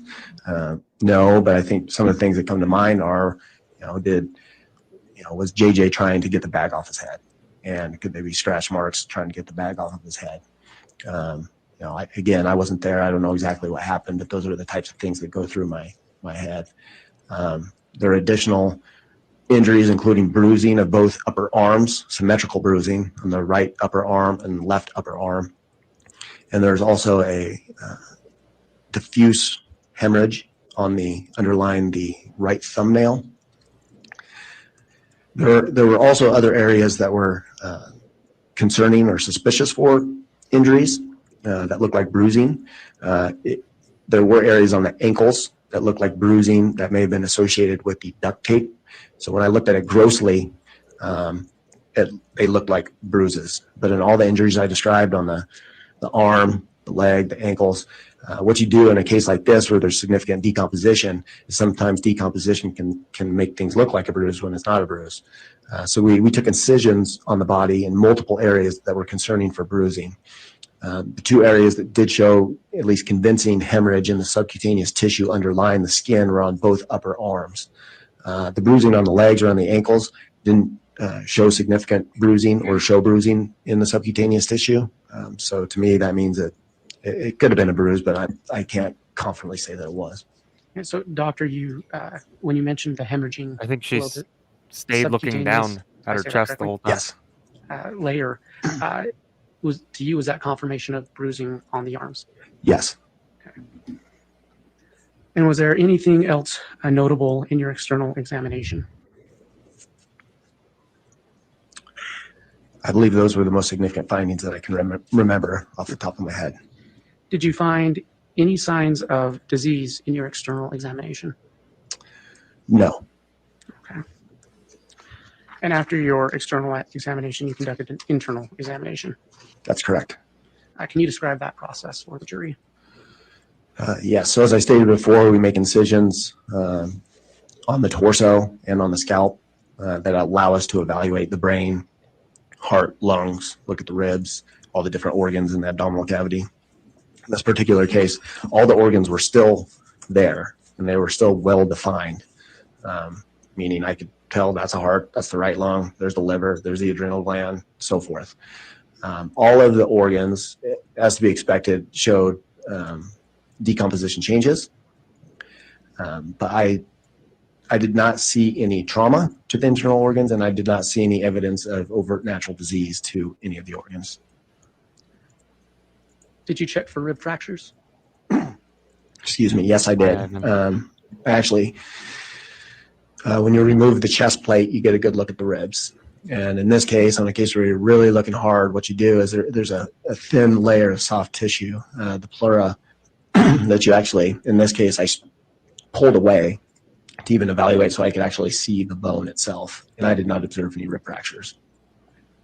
Why would you look for rib fractures? Rib fractures, depending on the case, and that can have different meaning. It's important for me just to document everything that I see and everything that I find. So one reason is simply documenting it. I may not exactly know what it would mean at the time, but it is a finding. You can get rib fractures from trauma. For instance, They found your them in skin June. down, you get rib fractures. You can get rib fractures from CPR. We know in this case no CPR was performed, so we didn't have to worry about that. But ultimately, it's just another piece of the puzzle, another finding to explain any kind of trauma. You stated you examined the organs. Did that include the lungs? Yes. Did you see anything remarkable in the lungs? No, I didn't, other than decomposition changes. Upon completion of your internal exam, what did you do? So, I guess going back a little bit, during the exam, like I stated, during the autopsy is when you typically get samples, either to look at microscopically or to send to laboratories. So after the autopsy was completed and we had gathered that, we were able to gather basically tissue from each organ to look at under the microscope, and I did that at a later day. In this case, because of the state of decomposition, there was no blood, there was no urine, there was no vitreous fluid. So we ended up sending a sample of liver for toxicology, which is considered a good sample to send in a decomposed case when you don't have options for the other. So after the case was done, I essentially had to just wait for those findings to look at the histology, to look and see what toxicology showed.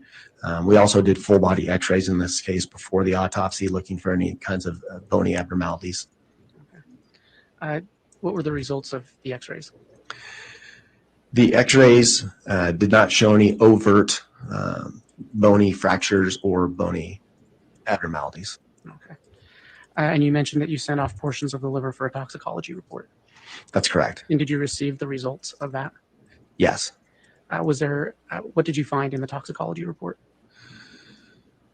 So in the toxicology report, there were low levels of ethanol, so alcohol, there was a substance or a drug called GHB, gamma hydroxybutyric acid. There was also a substance called theobromine, and I believe there's also caffeine. Do you know what theobromine is? Theobromine it can be found in cocoa and tea products. And GHB, what is that? So GHB, gamma hydroxybutyric acid, it's a drug, or one, it can be a drug, and it can be used for medicinal purposes or recreationally. For medicinal purposes, sometimes it can be used for narcolepsy. I think at one point in time it was used as a possible anesthetic or for anesthesiology.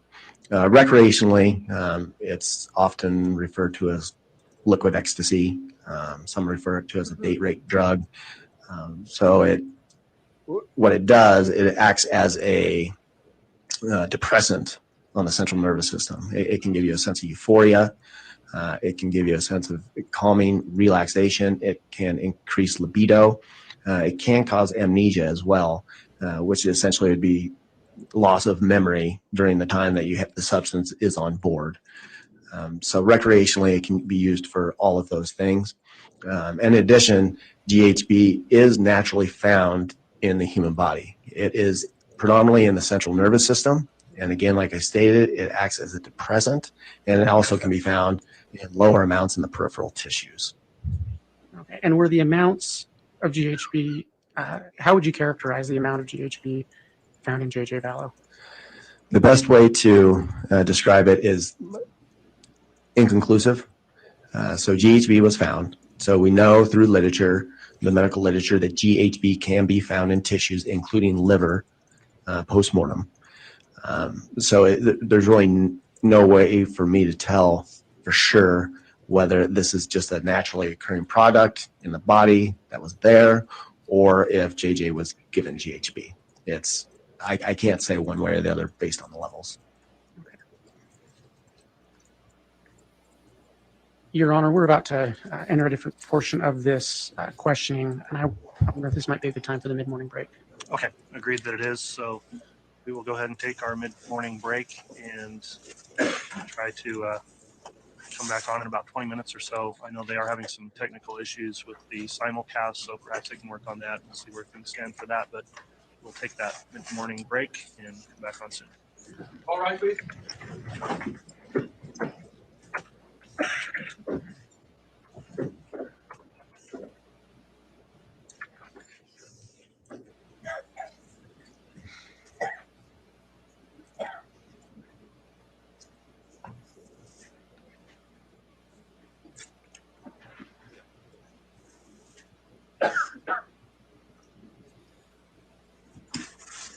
There's a question about.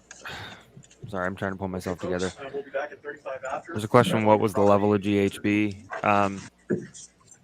They couldn't tell whether it came from his body or if he was given it based on the levels. Thank you. But it was there, and as I said, it is naturally found in your bodies. So it could have been either way.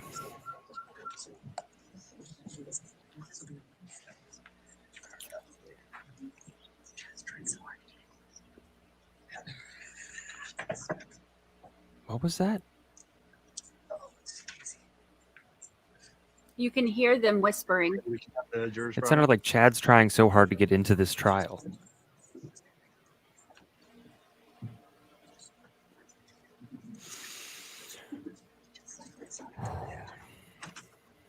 Yes.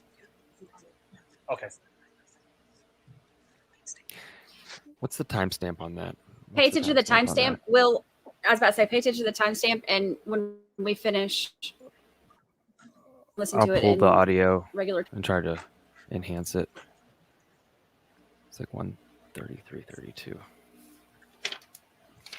I need a new piece of paper.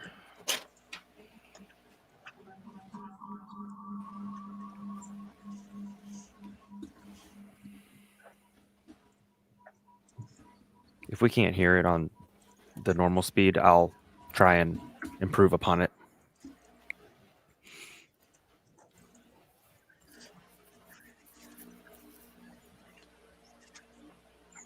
All right, please. Telling you what, I'm about to grab my Snuggles stuffed animal I've had since I was born.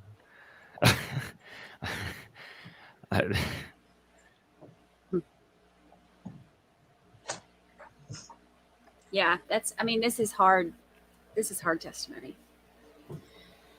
I do have a slideshow of those photos, everybody. If that's something, you know, All right, thank you, Mr. you Bailiff. guys Please want be me to seated. play.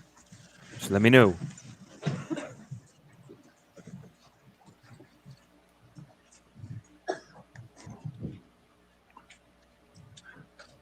Okay, we're back on the record on case CR 22-21-1624, State of Idaho versus Lori Noreen Vallow. Mr. Wood, you can continue with your direct examination of this witness. Thank you. Dr. Warren, before we took the mid-morning break, we had walked through the external and internal autopsy examination of JJ Vallow, correct? And you mentioned that photos were taken during that examination, correct? Your Honor, I'd ask that the witness be handed what's been marked as State's Exhibit 176A through 176MM. Copies have previously been provided to the court and counsel. And Your Honor, I'm not sure if his microphone is on. I just turned it on. Thank you.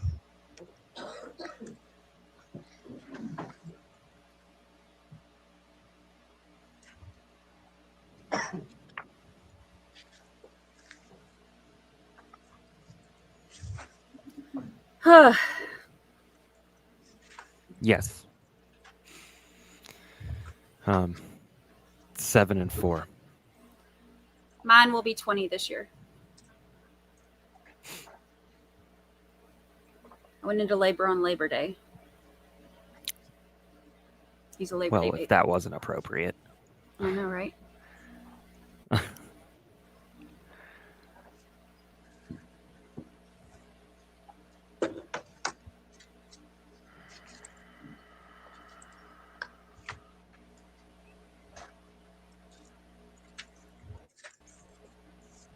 We're here for Well, it. we're sending it.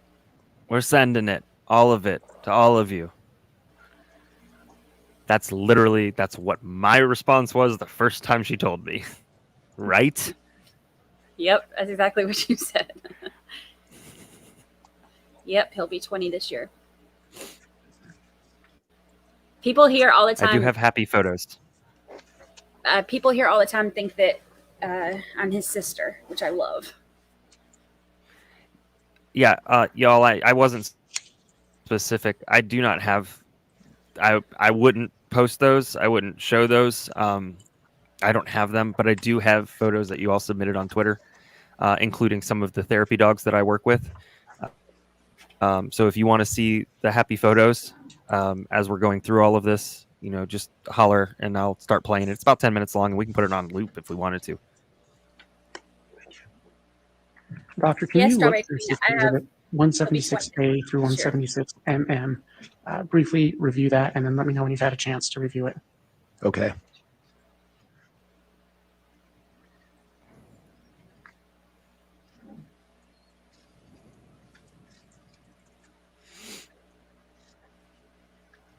Happy photos. My son's the Got best. it, y'all.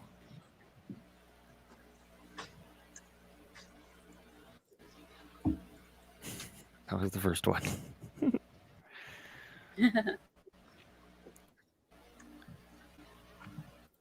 I don't think we'll ever show autopsy photos on this channel. I don't know if I'm pretty sure Brandy's in the same ballpark as me. I don't think that that's something that we would do. I would not. So, if any family member, if any survivor, if any victim came across it, I Do you just recognize wouldn't State's do it. Exhibits A I don't want to through- read. or, I'm sorry, It's State's bad enough Exhibits with the audio. 176A through MM? Yes. What do they purport to be? These are photographs that were taken during the autopsy.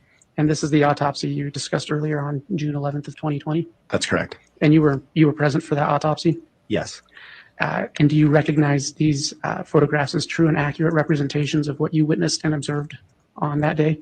Yes. Were some of these taken at your direction? Yes. Okay. Your Honor, the state moves for admission of State's Exhibits 176A through 176MM into evidence. Any objection? Yes, Your Honor. Under Idaho Rules of Evidence 403, we'd ask the court to exclude these based on the fact that we believe they are more prejudicial than probative.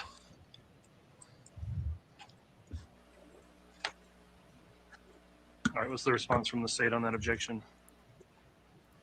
Your Madam, Honor, these are I'll post photographs my of Twitter what actually happened, what actually Brandy's. transpired in the You can autopsy. DM us if you want. There is no better evidence to explain the autopsy process than by these, along with Dr. Warren's testimony. They are true, they are accurate, and as such, I do not believe that 403 applies in this case. All right, I've considered that objection. The court does not find that they are unnecessarily prejudicial or unduly prejudicial given foundations that have been laid as to this particular witness, his expertise, and his the autopsy performed here as it relates to the state's theory of the case.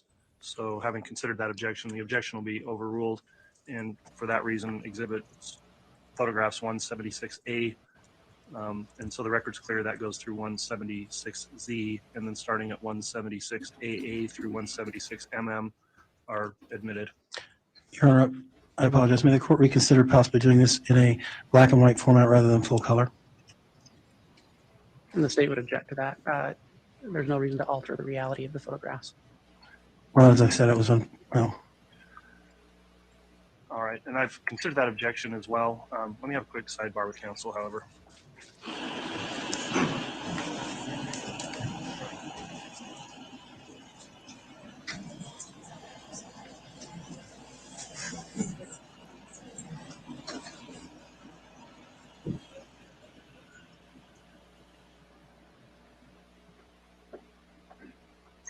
Thank you. Please be seated.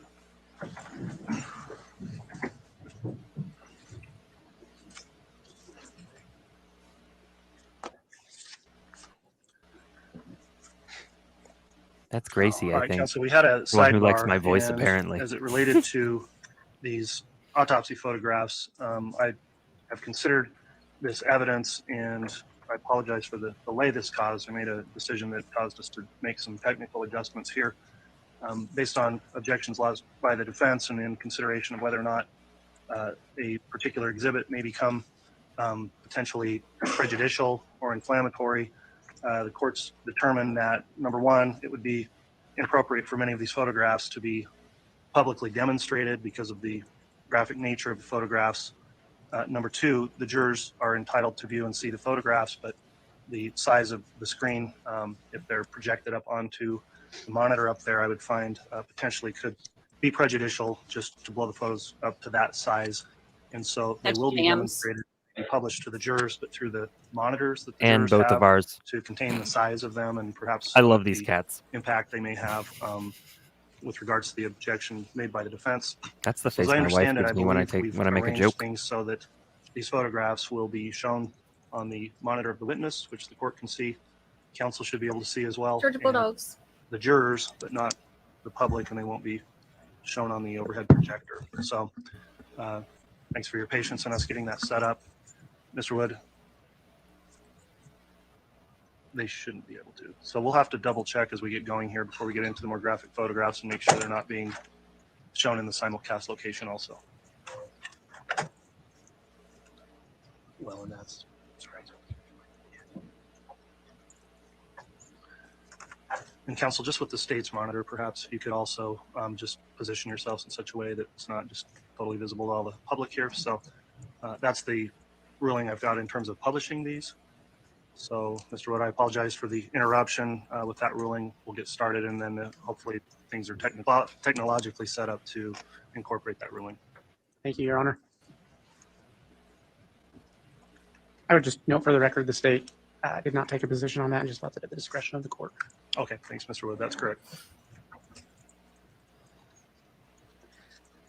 May I have permission to publish now? Yes. Okay.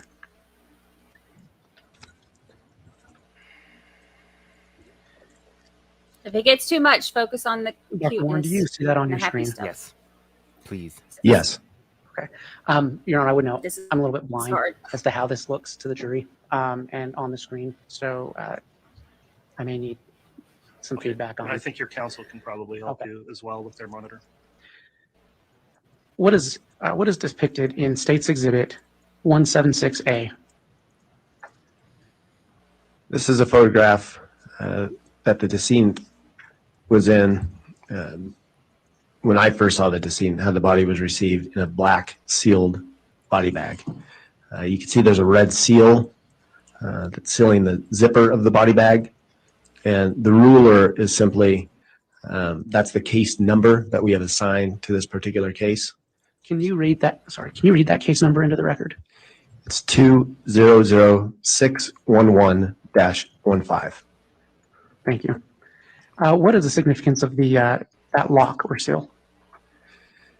It's essentially to preserve evidence. As I stated before, it ensures it let us know that nobody has gotten into the body bag if it's sealed and hampered with evidence in any way, shape, or form. Your Honor, can we have just a second? I apologize.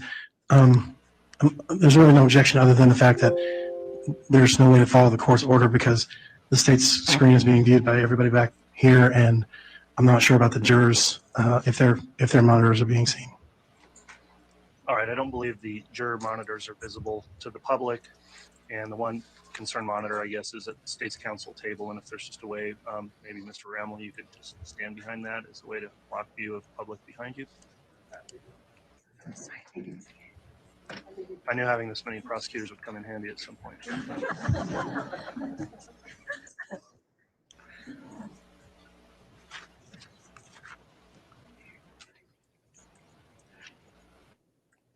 What time was that? Yes.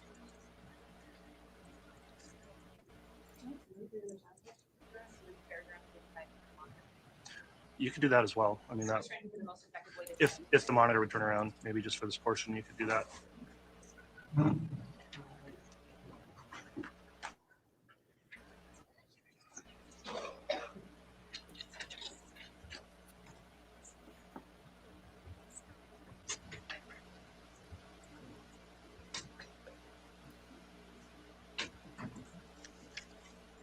Good night, recovery addict.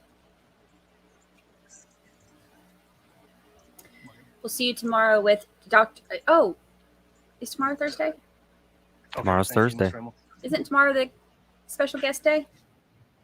Oh, yes, Yep. I think so.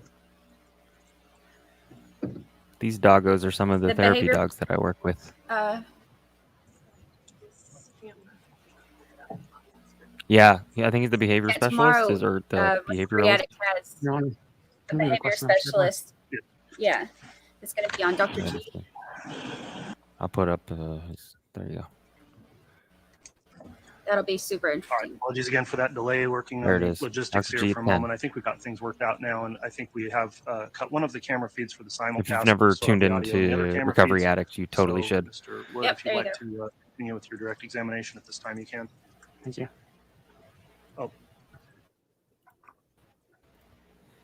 All right, go. All right. Let me just hold on. Okay, we're okay. I got a couple more pictures. May I continue? You may. Thanks, Mr. Wood. Downloading them. Doctor, what is in State's Exhibit 176B?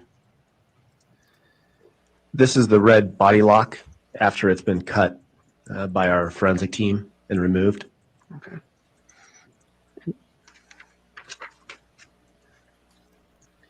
Can you describe what you see in State's Exhibit 176C? So after the sealed black body bag was opened, and you can see here that the body is further enclosed within a black plastic tarp that's held together with multiple strips of duct tape. Okay.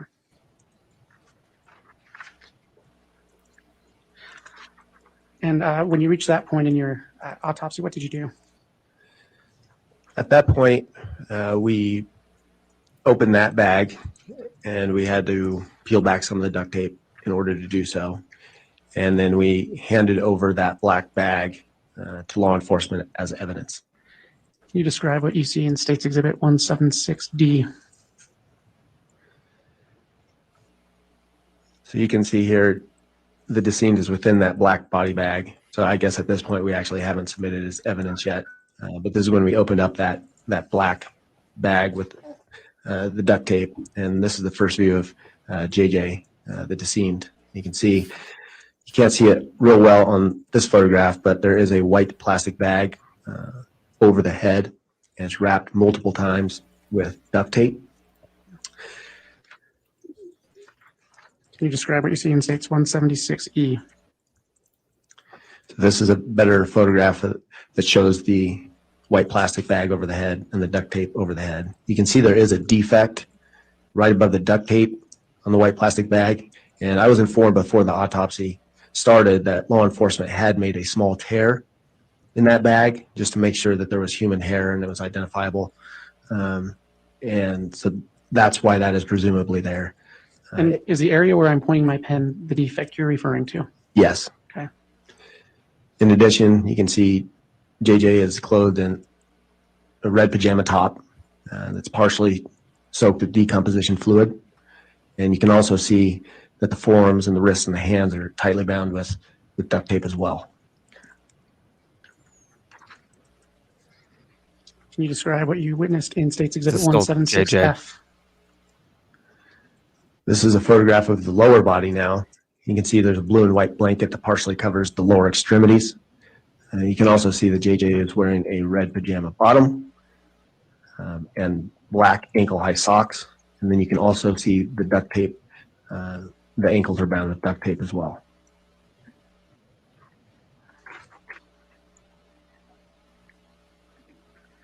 Doctor, can you describe what you witnessed in States 176G? This is essentially another photo. It's just a different point of view. Okay. And what did you observe in 176H? So this is a photograph with the blanket removed.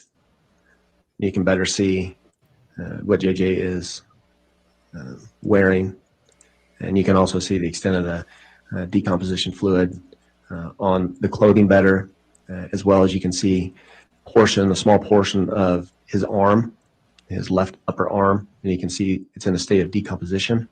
It's got a kind of a tan, leathery appearance with skin slippage, which is consistent with decomposition.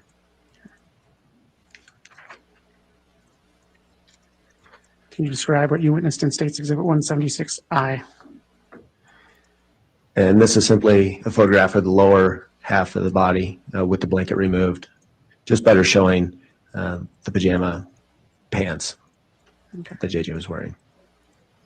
And in 176J? Again, the lower half with the blanket removed, you can see the ankles are bound with duct tape.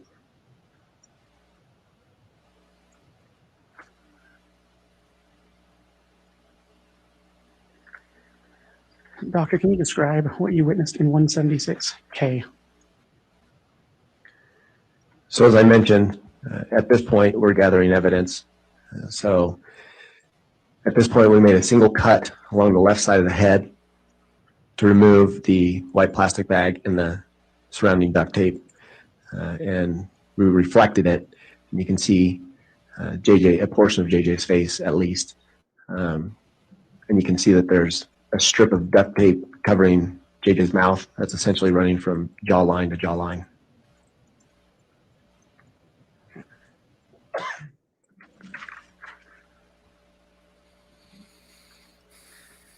Can you describe what's in States Exhibit 176L?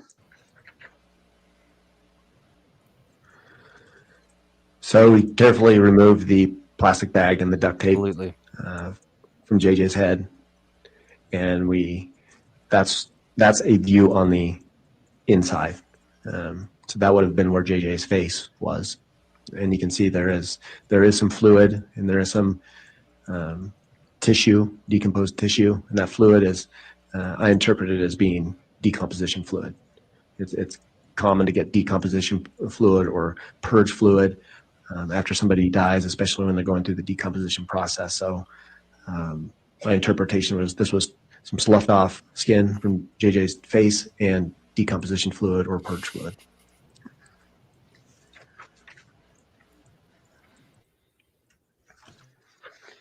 you describe what you witnessed in State's Exhibit 176M?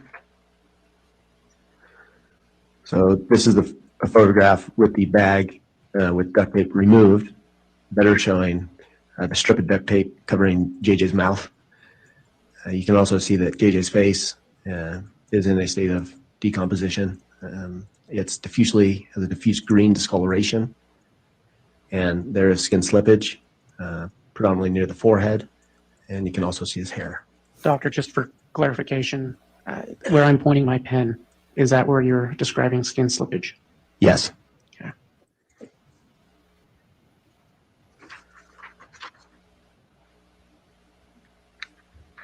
Can you describe what you observed in State's Exhibit 176N? So this is the strip of duct tape covering the decedent's mouth, and we submitted this to law enforcement as evidence.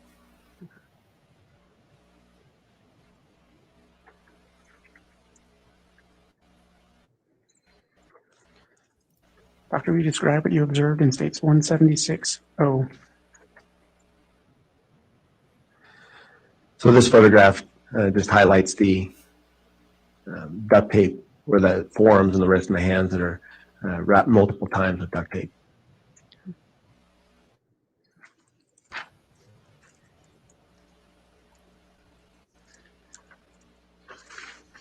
And can you describe what you observed in State's 176Q? Yeah, so I was within the bag and the duct tape over the head. The decision was made to make a single cut across to reflect the duct tape binding the forearms and wrists and hands. So that is a photo after the single cut is made and it's reflected. You can see JJ's hands. You can see that his wrists are further bound with duct tape, additional duct tape. And you can see on the inside of the large piece of duct tape, there's decomposition, changes in fluid similar to the bag over the head. Okay, and just for clarification, doctors, where I'm pointing my pen, where you referred to the additional duct tape? Correct. Okay.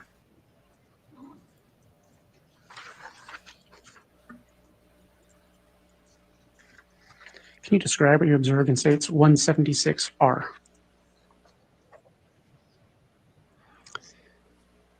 Yes, so this is the large band of duct tape that is now removed from JJ's arms, and this is how we submitted it to law enforcement. This is still looking on the outside, so this is looking at it as you saw it on JJ.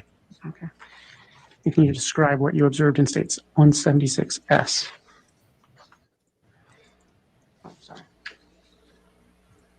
This is the same duct tape, and it's just flipped over, and now you can see the inside of the duct tape.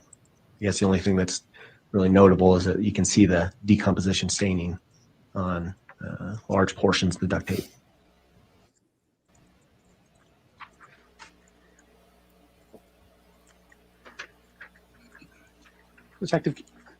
Doctor, sorry.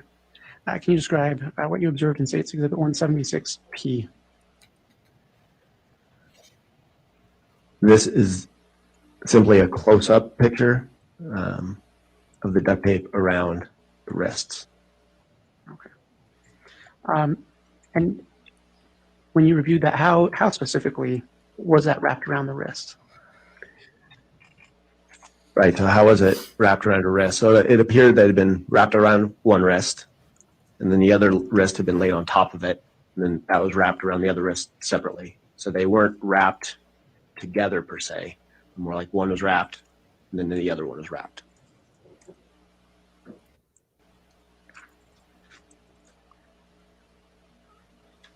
Can you describe what you observed in State's Exhibit 176T?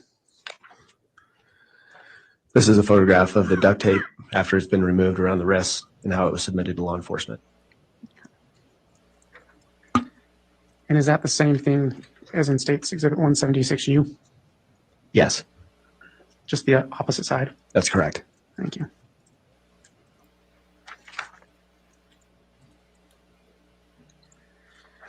Can you describe what you saw in State's Exhibit 176V? So in addition to the red pajamas and the socks, JJ was wearing a diaper.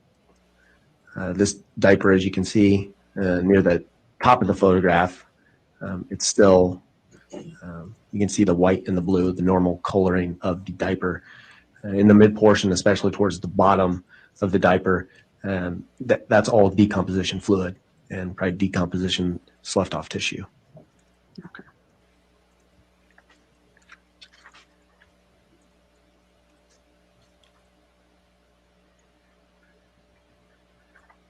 What was the significance of your examination that's represented in State's Exhibit 176X? This is a photograph of JJ's face.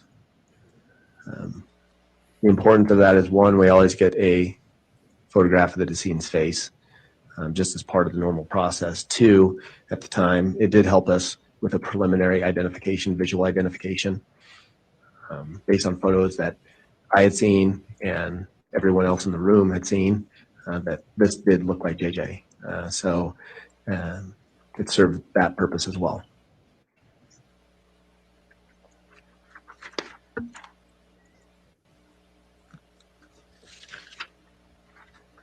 And what did you witness in State's Exhibit 176Y? This is a photograph of JJ's upper body, including his face and his arms. This is to show the state of decomposition that he was in.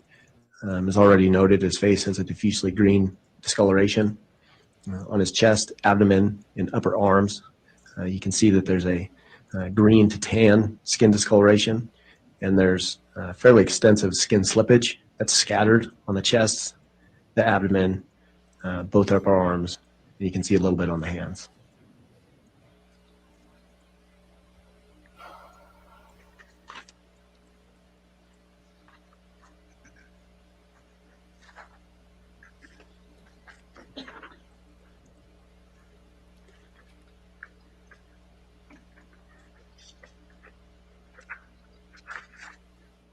And can you describe what you observed in State's Exhibit 176AA?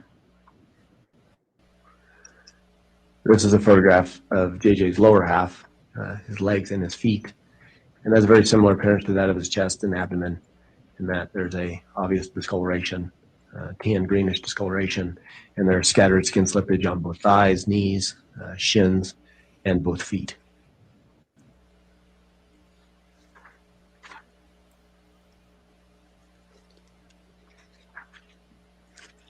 What did you observe? She was looking down and they said she had tissues. This is a photograph of JJ face down. This is standard procedure in our autopsy photographs. We always get photographs of the decedent laying face down so we can better evaluate the back, the anus, and the lower legs on the back side. This simply shows that there's decomposition involving the back and the shoulders. You can see there's pretty prominent dark green discoloration of the upper back, shoulders, and upper arms, and to a lesser extent, a lighter green on the rest of the back. Okay.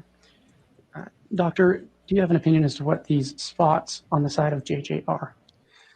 Yeah, so there were multiple white punctate spots that were on the torso on both sides, and those are essentially minerals or salt deposition, calcium and other minerals, and that can be part of the decomposition process. Good night, Sarah Moore. And can you describe what you observed in State's Exhibit 176CC? This is a photograph of JJ's lower half face down, from his buttocks down to his feet.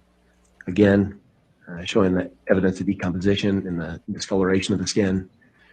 And there's also partial gloving or significant slippage of both feet.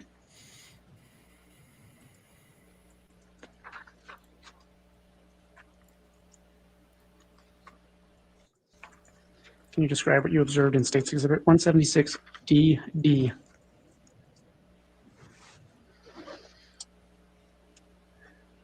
Yes. So, Oh, yeah, so this is a photograph of Not Ivan. JJ's arm, and it's highlighted with the ruler. You can see there's some discoloration. As I mentioned before, with decomposition, you can get different types of colors. Some of them can mimic bruising. This one kind of jumped out as it looked more than a decomposition change. It looked more like bruising. It was dark red. So that's a photograph of that. So you believed at the time it was possibly bruising? Correct.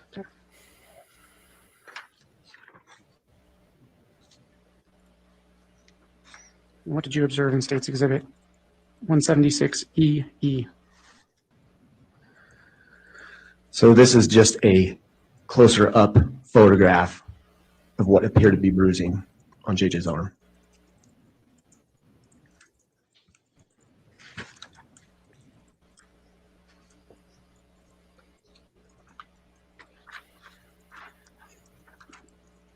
And can you tell the jury what you observed and did in 176FF? So this is a photograph of that same area of what I thought to be bruising. And oftentimes what I will do and what other forensic pathologists will do in cases where the body is decomposed is we'll make an incision into that bruise and we'll look for hemorrhage in the subcutaneous tissue and the soft tissue. The idea being that if you do see actual hemorrhage in the subcutaneous and soft tissue, that it is true and true versus the artifact of decomposition. So you can see this is an incision. The forceps are holding it back, reflecting it, and you can see pretty obvious hemorrhage within the subcutaneous tissue and that yellow adipose tissue as well. Doctor, you may have already stated this, but what portion of his arm was this? So there were bruising on bilateral upper arms, and they were symmetric. So this was on the right arm. Okay. And when you talked about the hemorrhaging, just to clarify, where I'm pointing my pen now, is that the hemorrhaging you were speaking of? Yes. Okay. Hi, Diet Coke Mama. I'm glad you're here.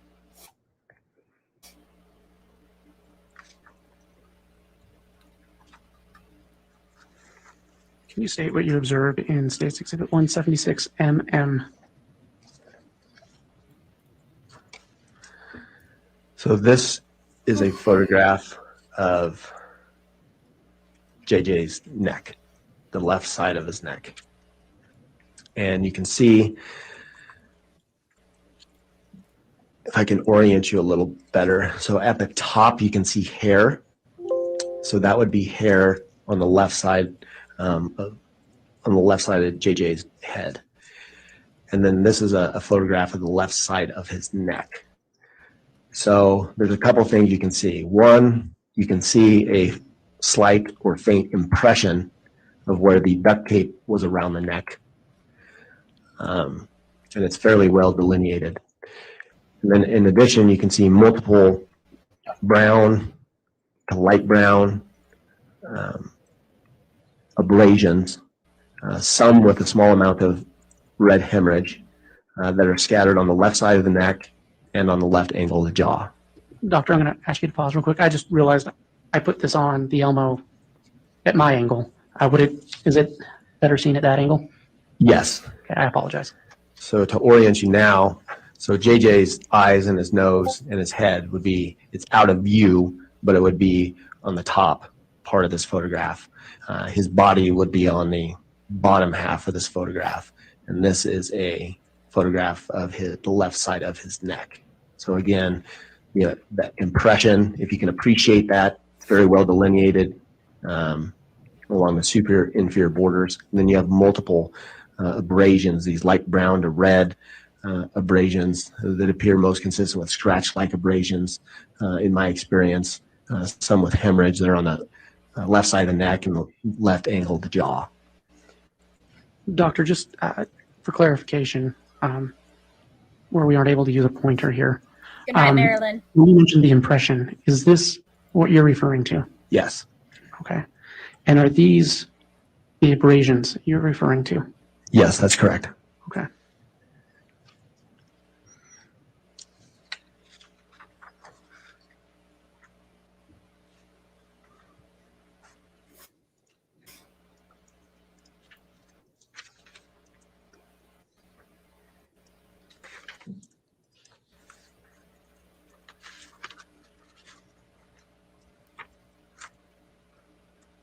Doctor, can you point out what you observed in State's Exhibit 176II?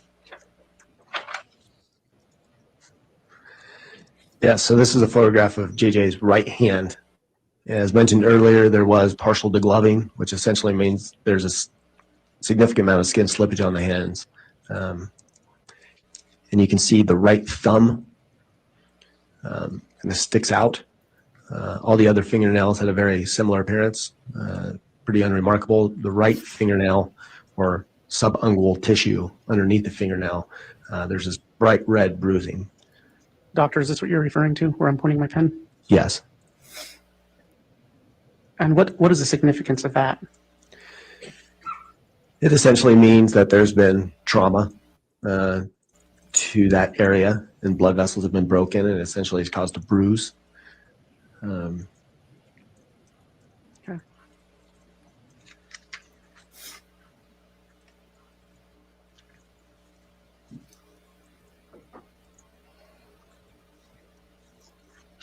Can you describe what you observed in State's Exhibit 176 JJ? This is a photograph of JJ's lower leg, including a shin, left ankle, and portion of the foot. I believe I mentioned earlier that when we removed the duct tape from the ankles, it did appear that there may be some bruising that was associated with that. To the naked eye, just looking at it, it looked like bruising to me. I did the same thing as I did with the arm, and I made multiple sections looking for a hemorrhage in the subcutaneous tissue, and I did not see any obvious hemorrhage in that area. So what does that mean? It's Objection, there's no question. I'll sustain. It's an error. Oh no! Oh my gosh, y'all. I'm so sorry. Over closed. Everybody take a deep breath. I did that on purpose so we could all breathe.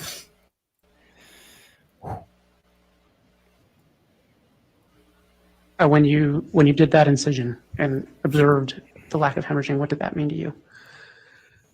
So it was inconclusive to me. I can't completely rule out that it's not a bruise, but I can't say that it really is. It could be part of the decomposition process. Doctor, I had you read the number on the ruler into the record earlier. How is that number assigned? Thoughts, everybody? That number is assigned as soon as the case comes in. We have a computer system, and it's called MDI log. And in order to enter all the data into our data system, you have to have a number. So this is the number that got assigned to this particular case. Does that aid your lab and office in tracking the specific evidence? Yes, it does. Okay.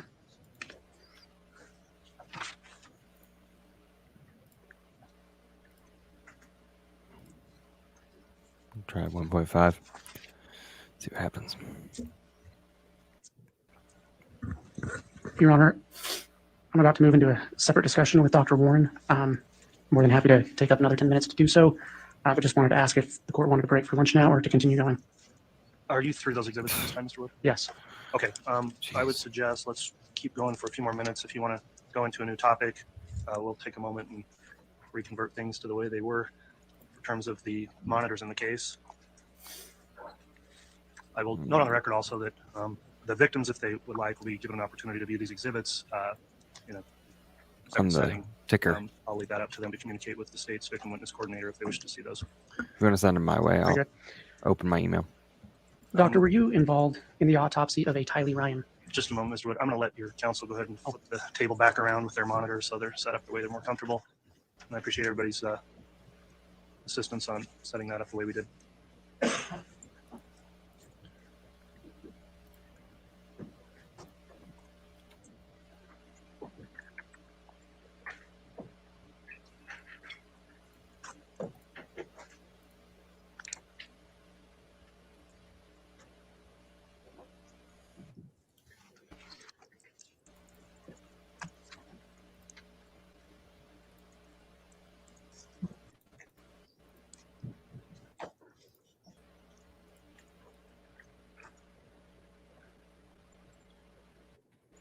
All right, Mr. Wood, you can continue. Thank you. And Actually, I'm going to circle back to a couple things before I move on. Doctor, in regards to the bruising you found on JJ's arms, are you able to make any type of determination if that is pre or post mortem? Based on my findings, I believe the bruising in the arms is ante-mortem. When you say ante-mortem, is that before? Yes, before death. Okay. And what leads you to believe that? Well, essentially, because, well, one, they looked like bruises when you just looked at them. And then two, when I made the incisions and there was hemorrhage in the soft tissues and subcutaneous tissue, it definitely suggests that it was ante-mortem. When somebody dies, there's no longer circulation. So if, for instance, somebody's picked up after they're dead by the arms, you wouldn't expect bruising, especially in the subcutaneous tissue like you saw in that case, in this case. And then in the area of the neck where you described the abrasions, I believe, could those abrasions just be decomposition? I don't believe so. The reason being is they look like abrasions. They oftentimes abrasions that are post-mortem take on a certain look to them. They'll have a yellow appearance. They'll have a very waxy appearance to them, very firm, and there's rarely, or if ever, any hemorrhage associated with them. The abrasions on the neck in this particular case, on JJ's neck, they had more of a tan brown to red appearance, and there was hemorrhage associated with them. So that makes me believe that those are also ante-mortem as well. Okay, thank you. Doctor, were you involved in an autopsy of Tylee Ryan? Yes. When did that take place? It started on the same day as JJ's case. After we finished JJ's case on June 11th, 2020, we took a very short break and then we started Tylee's case. Okay. And was that then also at the Ada County Coroner's Office? Yes. How did that autopsy commence? What did you first observe? So this autopsy was different.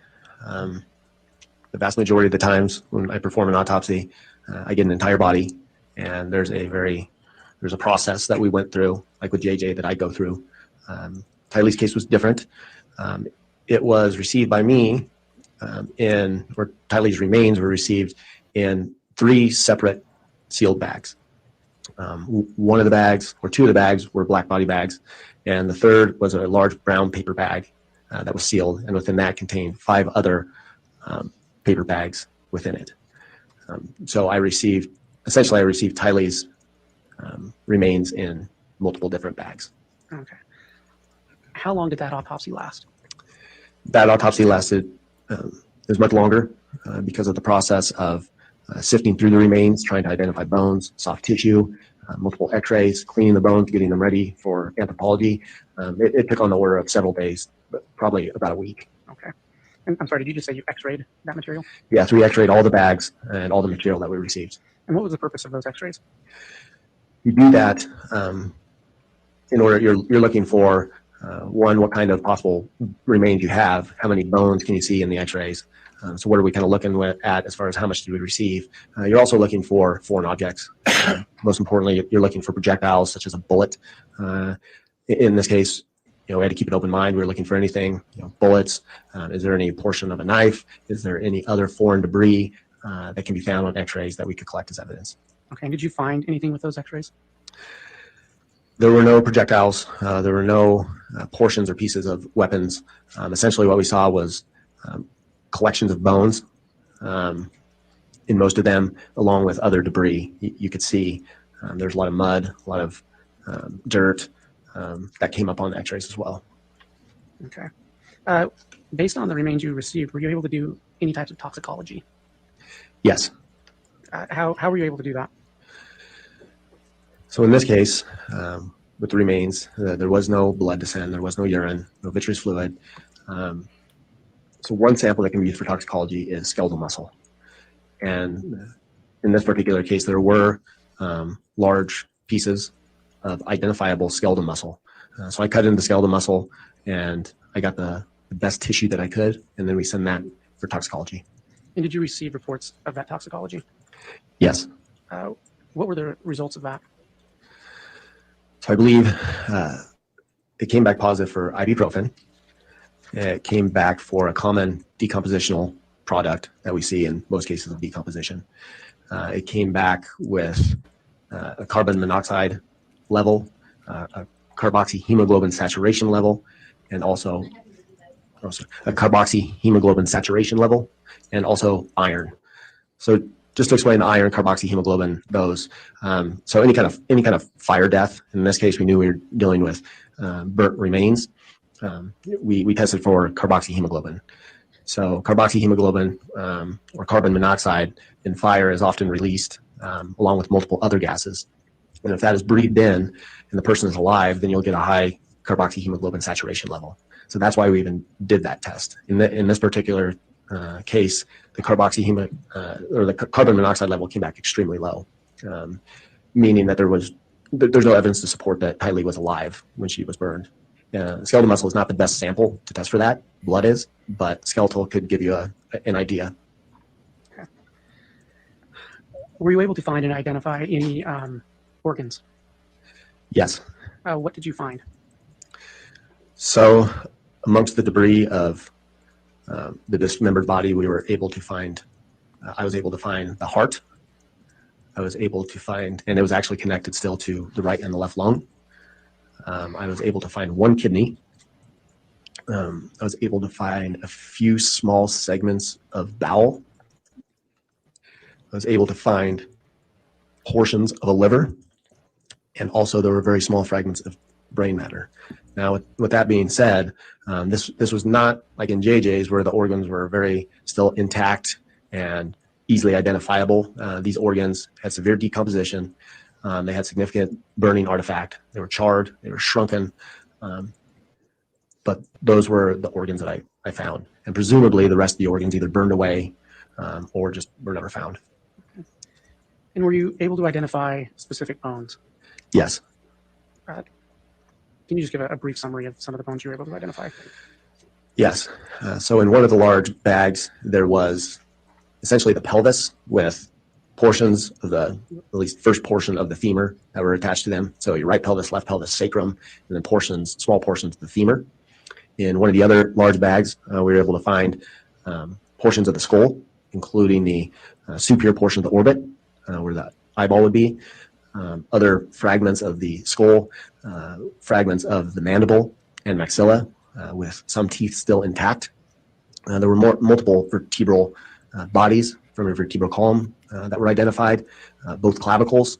There were multiple long bones, including the tibia and fibula from your lower leg, the radius and ulna from your forearm, a portion of the sternum was identified, multiple rib fragments were identified.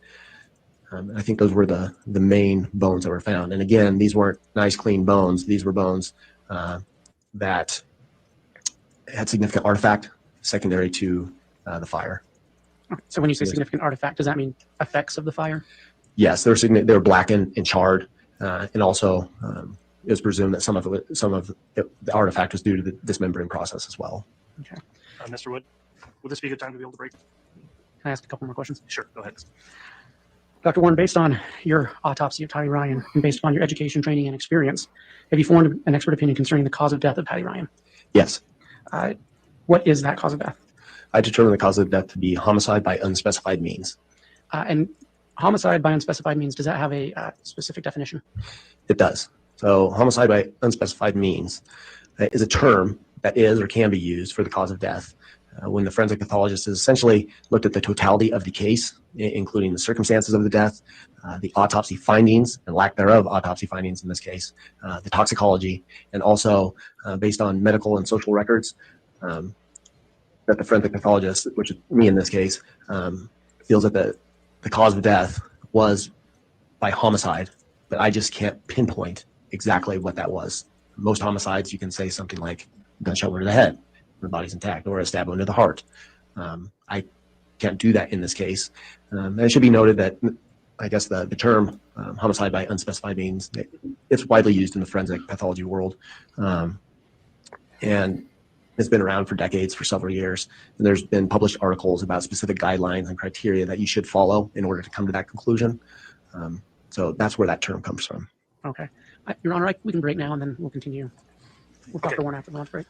We will take the break. This time today, we'll take a full hour for lunch. There's a chance to get caught up and have a little extra time today, so we'll come back on the record after lunch. All right. Oh, this is terrible. Said Captain Obvious. Yeah. So this pet parade is a pet parade because knew it was going to get tough, and then we realized that other things.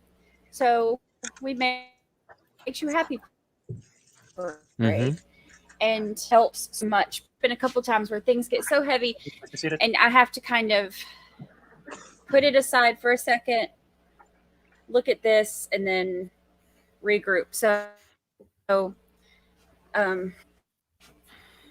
I had y'all share this stuff with us because it helps all of us to be able to see, Yes. to be able to take a break and see all the things that make us happy.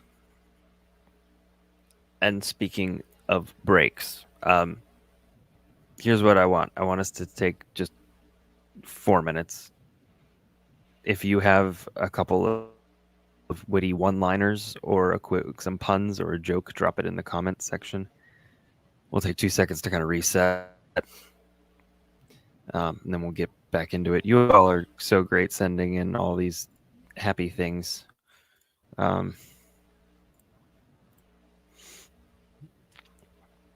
see. Lucy's chilling on my lap right now. She's my happy thing. She is a happy thing. I think she's everybody here on the channel's happy thing. What do you call a fly with no legs? A walk. If you follow me on Twitter, you know I like to drop dad jokes. He loves some dad jokes. I do. My kids only justified my dad jokes. I always had them.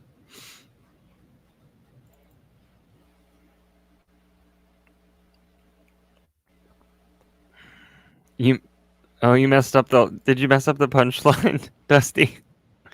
Oh no. It's okay. A fly with no wings. I like the other one too. You know, it's funny because I didn't even think, I was thinking a fly with no wings. So I didn't even notice that it said legs. I was just thinking if a fly can't fly, but I guess it needs wings to fly, not legs. So that shows how quick I am. How do you make a tissue dance? You put a little boogie in it.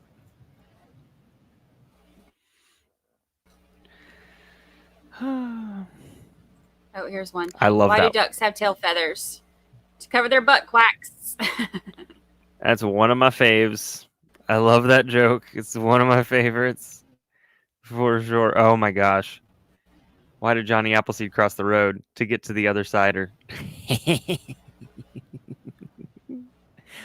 Ooh. Hey, Lauderd Amber's caught up with us. She listened to everything on 2 times to catch up with us. But what do mermaids use to wash their tails? Tide. Makes sense. Oh my goodness. Yeah. Crochet Addict had one. Crochet Addict said, "What? My stuff is knocking." I got you. There it goes.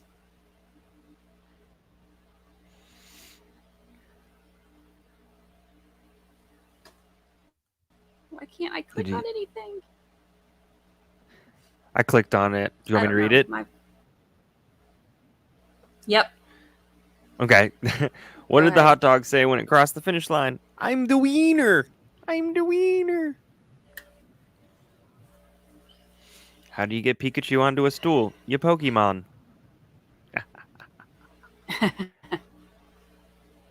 See, dad jokes. A pile of cats. A Meowton.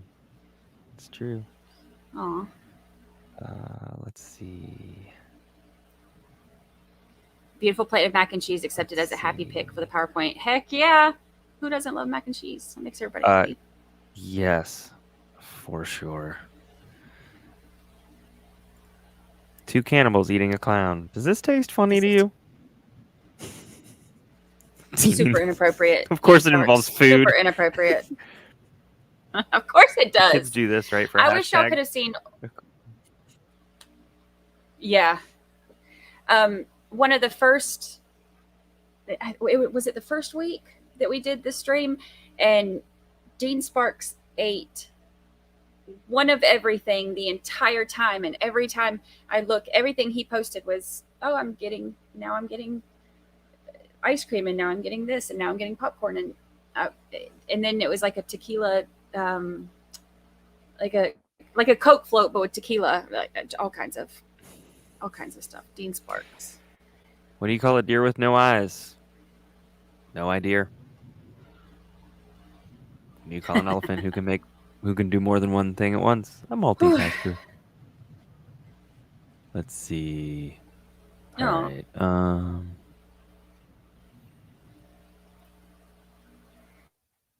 Multitasker. Yeah, he had 2 There it boxes is. of cereal too. Dean Sparks. Yes. All right. Feel free to oh wait. Everybody regrouped. What did one lung say to the other? We belong together. We belong together. Oh, you guys are awesome. Feel free to submit those jokes. I'll always take them. Always. All right. All right. Deep breaths, everybody. Deep breaths. Deep breaths. Thank you for putting up with that brief break. But there is a moment, because I'm not a fan of old John Thomas, and there's a moment where that's going to be coming up, I think, on cross-examination with the current witness, where we get to make fun of him. He makes an idiot out of himself again. So, and this time like in a real big way. So I'm going to look forward to that part. So at 1.5, it's probably around 80 minutes left, give or take. It's an estimate, but also using a calculator on the interwebs. All right, here we go. All right, let's get her done. All right, let's have the jurors brought in, please.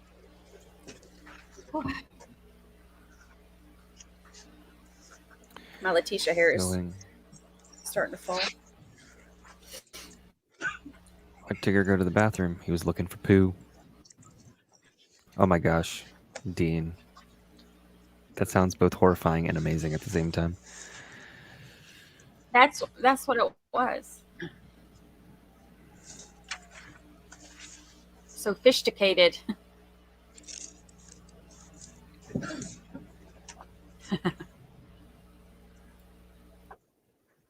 Y'all are awesome.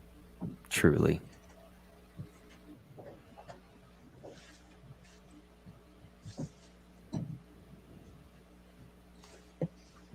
It's better than having to pause and regroup by yourself. Oh gosh, yes. Holy cow, yes. Okay, we're back on the record on KCR 22-21-1624, State of Idaho versus Lori Noreen Vallow. We just concluded the lunch recess. Mr. Wood is continuing with direct examination of Dr. Warren. Before we start with My Letitia hair. The housekeeping issue, in terms of the last set of photographs, they were moved for and admitted in a chronological fashion. I advise that, in fact, certain letters in there were not actually introduced, so that would be 176 W, Z, and KK. Is that Yes, that correct? is accurate. Okay. So, ladies and gentlemen of the jury, there will be an instruction given to you later that at times there may be gaps in numbering or lettering. So this would be one such instance where likely, if your notes said something was admitted, those three were not in the sequence of those photographs. So you don't need to concern yourself with that, but we do need to have that clear on the record so somebody's not looking for those exhibits in the future if they look at the case file. So with that noted, Mr. Wood, if you'd like to continue at this time with direct examination, you may. The court would note all parties are present and defendant as well. And Took me a second. Continue to question your witness. Thank you. And just for clarity of the record, with the next exhibit, I will, as we admit it, there will be a few similar items. So, okay. Dr. Warren, when we left, we had briefly discussed your finding of a cause of homicide by unspecified means. That's correct. And you were Y'all discussing are the best. criteria for All right, here we reaching go. that conclusion. Yes. And just to refresh the memory of the jury and everyone, can you tell us again, what is the criteria for a homicide by unspecified means? Yes. So I already discussed that this term is used or sometimes used as a cause of death. So that there are specific guidelines and criteria that are used dealing with this cause of death. One, it has to be objectively suspicious circumstances. And examples used for the guidelines are dismembered body, body is burned, Body is buried out of sight. And there's some other ones as well, but this case clearly fits number one. Number two would be no findings at autopsy to explain the death. So it gives a couple examples. One is if you have a full body that's intact and you do an autopsy and there's no other cause of death to explain it based on your autopsy. Another example would be that there's not enough of the body present to determine the cause of death by way of autopsy. So that, in this particular case, that would fit number two. Number three would be toxicology. There's no toxicology. That would explain the decedent's death. In this case, the toxicology, I found no drugs or substances that would explain the decedent's death. Number four is more on the social / history, including medical records. There's not another reasonable explanation based on medical records, social records, why somebody should be or could be dead. So in this particular case, I felt like this met all the criteria, and that's why I called it as such. Again, it's homicide by unspecified means, meaning I believe, based on everything, that all the circumstances, autopsy, toxicology, all the supporting documents, that this is a homicide. I just can't tell you exactly why. I can't pinpoint it. Doctor, did you review Tylee Ryan's medical records? I did. And in reviewing, what did you find in her medical records in terms of prior illnesses or sicknesses? So based on the medical records that are available to me, Tylee was documented to have anxiety with panic attacks. She was documented to have ovarian cysts that sometimes caused her pain. She was documented to have pancreatitis or recurrent pancreatitis. In her case, her pancreatitis often flared up when she took antibiotics, but there was, I believe that in the medical records too, there's mention of an possible autoimmune reason for pancreatitis. There's a wide variety of reasons to have pancreatitis.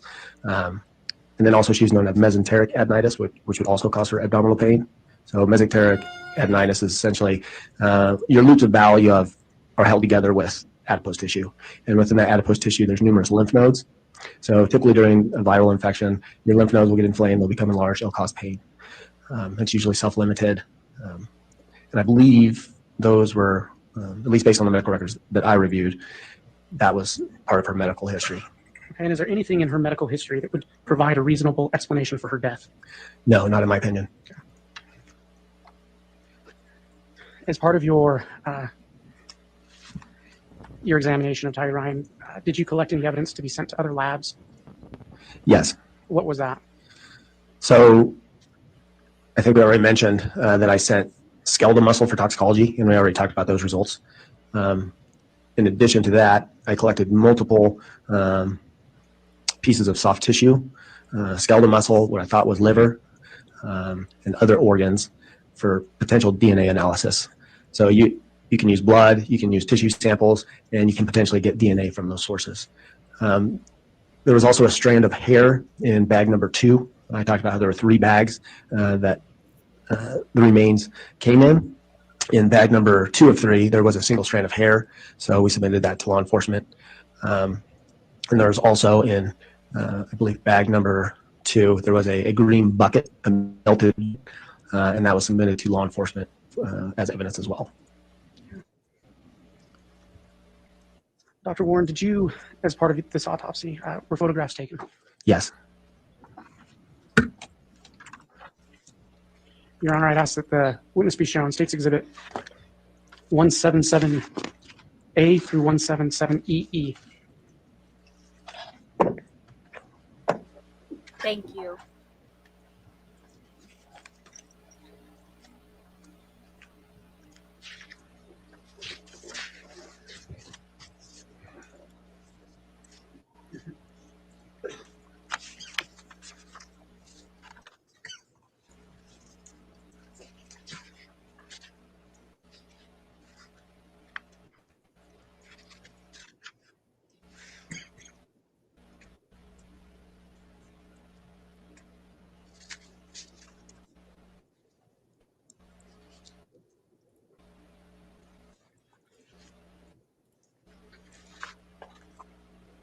I used to have a palomino that looked like that.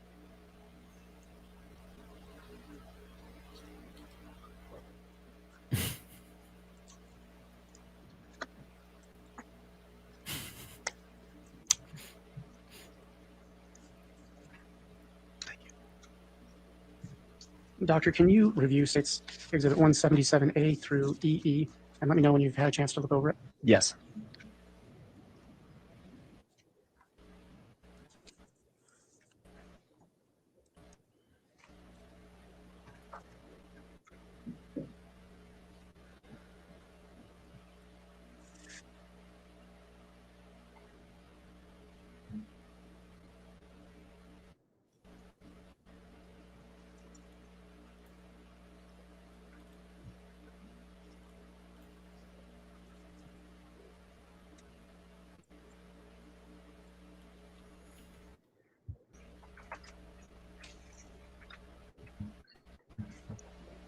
Okay.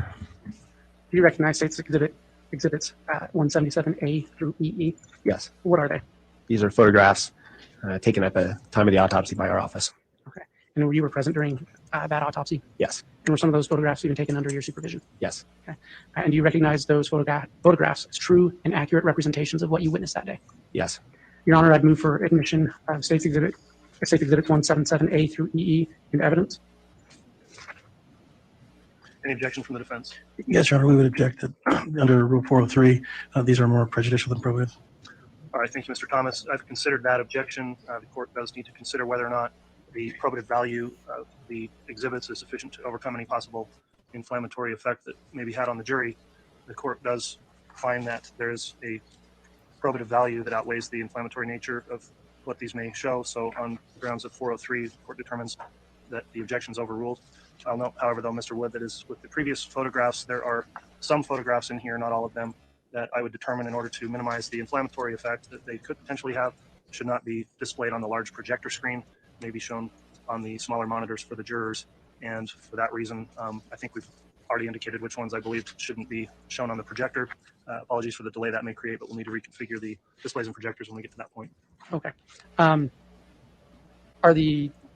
Is that exhibit admitted? It is. Okay. Your Honor, and just for clarity, for the record, if I may now list, there's a few numbers that are not in there. Okay, so we went A through EE, which I presume is A through Z, then starting with double A through double E. Yes. And what is not included in that exhibit? There is no 177L, 177N, as in November, 177R, 177U, 177W, and 177Y. Okay.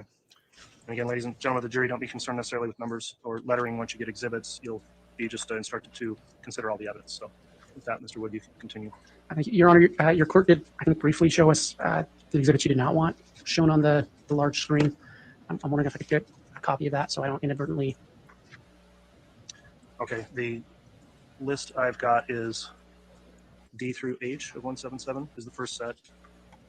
If you're going sequentially through the, or alphabetically through the listing. We will be. Okay.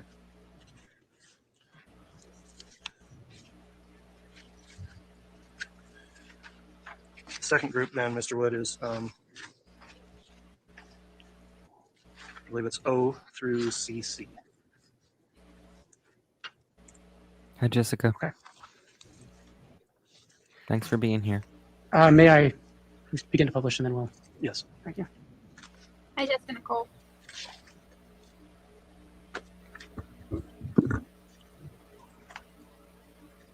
Doctor, can you describe for the jury what you observed in States Exhibit 177A? Yes, as I mentioned, the remains came in 3 separate bags. So this is labeled 1 of 3, and you can see there's a red seal through the zippers of the bag. Again, the seal is to preserve evidence. And was there a number assigned to Ty Ryan's case or autopsy for your lab? Yes, same with JJ. There's a ruler with the case number 200-611-61, and this is the number that was assigned to Ty Lee's case. And can you describe what's in States Exhibit B? This is simply a close-up of the seal with number 506600, showing that it's intact. Can you describe what you observed in States Exhibit 177C? So after we broke the seal and opened the bag, within the body bag, there were large clumps of soft tissue and bone and dirt, and there were also 2 brown paper bags. You can see one of them is labeled with burial site, question mark, and the other bag was unlabeled. Your Honor, on to 177D. Okay, for that next set, then I would require that, again, for purposes of not making the exhibits unnecessarily inflammatory, that they not be projected onto the monitor. So, and there are two groups. If you want to keep it in order, I guess we'll reconfigure twice to do that, but we'll need to turn off the projector at this point.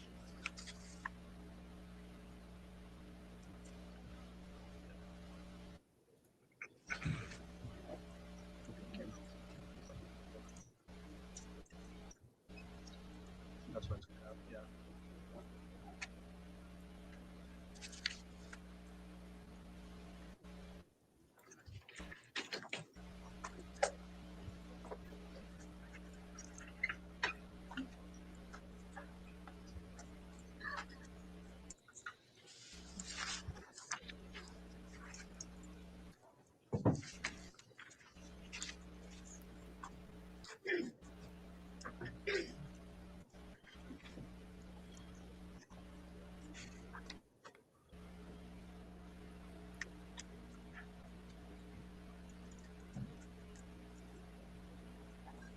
I love horses running.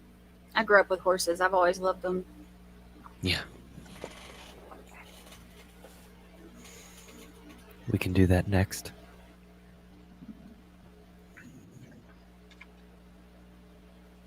We're doing everything we can to try to All the things. ease this a little bit for everybody.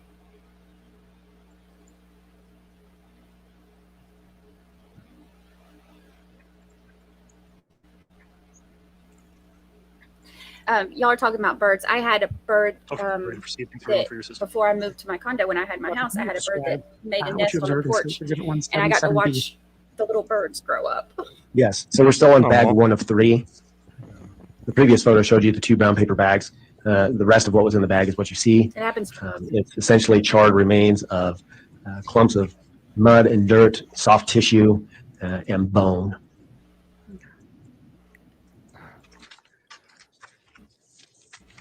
It's just too good and Can appropriate, you tell the jury what you observed in 177E?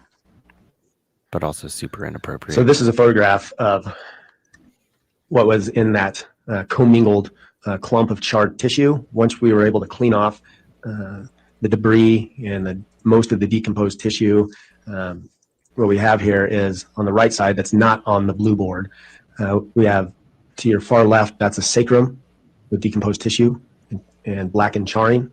And then the other 2 bones, the middle and the right bone, that's the right and left hip bone with a small fragment of femur that's still attached to both of them. You can still see there is blackened, charred appearance to portions of the bone, and there still is some decomposed tissue that's adherent to the bone.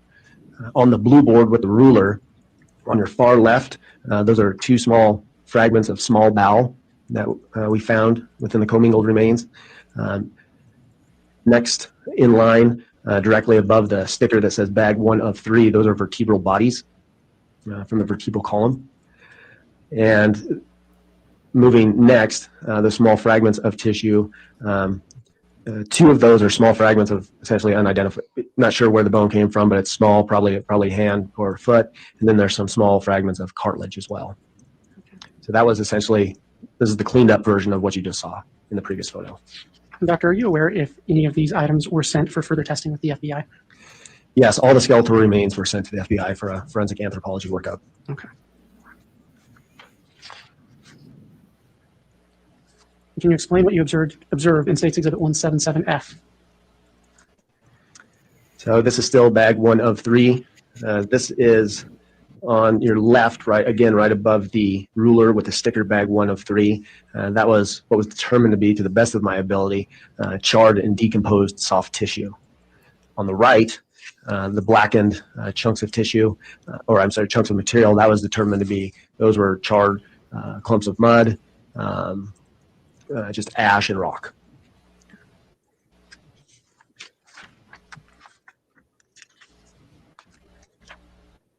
And can you describe for the jury what you observed in State's Exhibit 177G?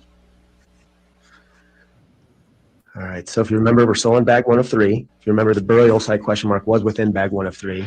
And this is what was in the paper bag burial site question mark. You can see it came in a foil container, and there's multiple charred pieces of bone and other debris.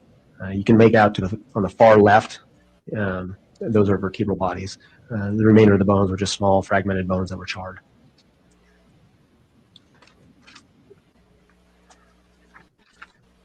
And can you state what you observed, or tell the jury what you observed in State's Exhibit 177H? Yes, so this is the cleaned up version of what you just saw within that container. On the far left are two vertebral columns, or vertebral bodies that are charred and partially burned away. In the middle, there's those three fragments of small bones. They have some thermal artifact as well. In the bottom right, that black material, that was determined to be more just charred ash, dirt, twigs, and rock.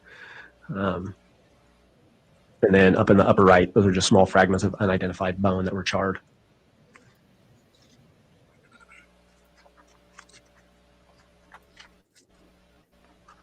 You state what you, Your Honor, I don't know if the court wanted to turn the projector back on. How wants to do that? Okay, there are a series of 4 more that can be displayed on the projector. Actually, 3 more. It might be.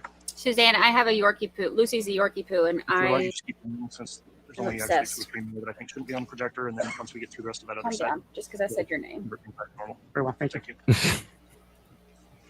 Can you state for the jury what you observed in State's Exhibit 177K?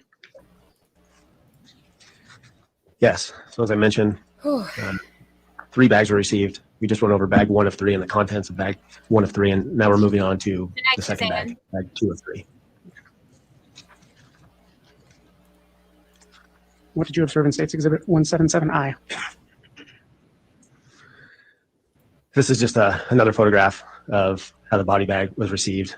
Body bag 2 of 3 is a suspected female. And 177J? That is the body lock with seal number 506564, just showing that it's intact.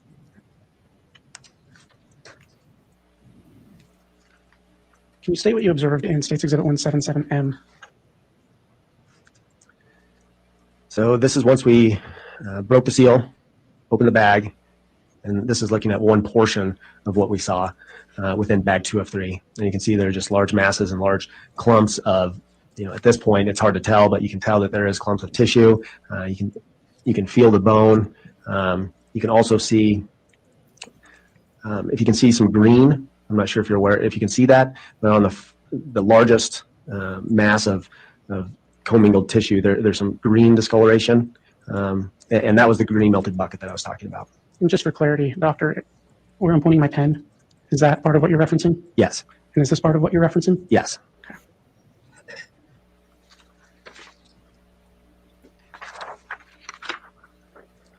What did you observe in State's Exhibit 1770?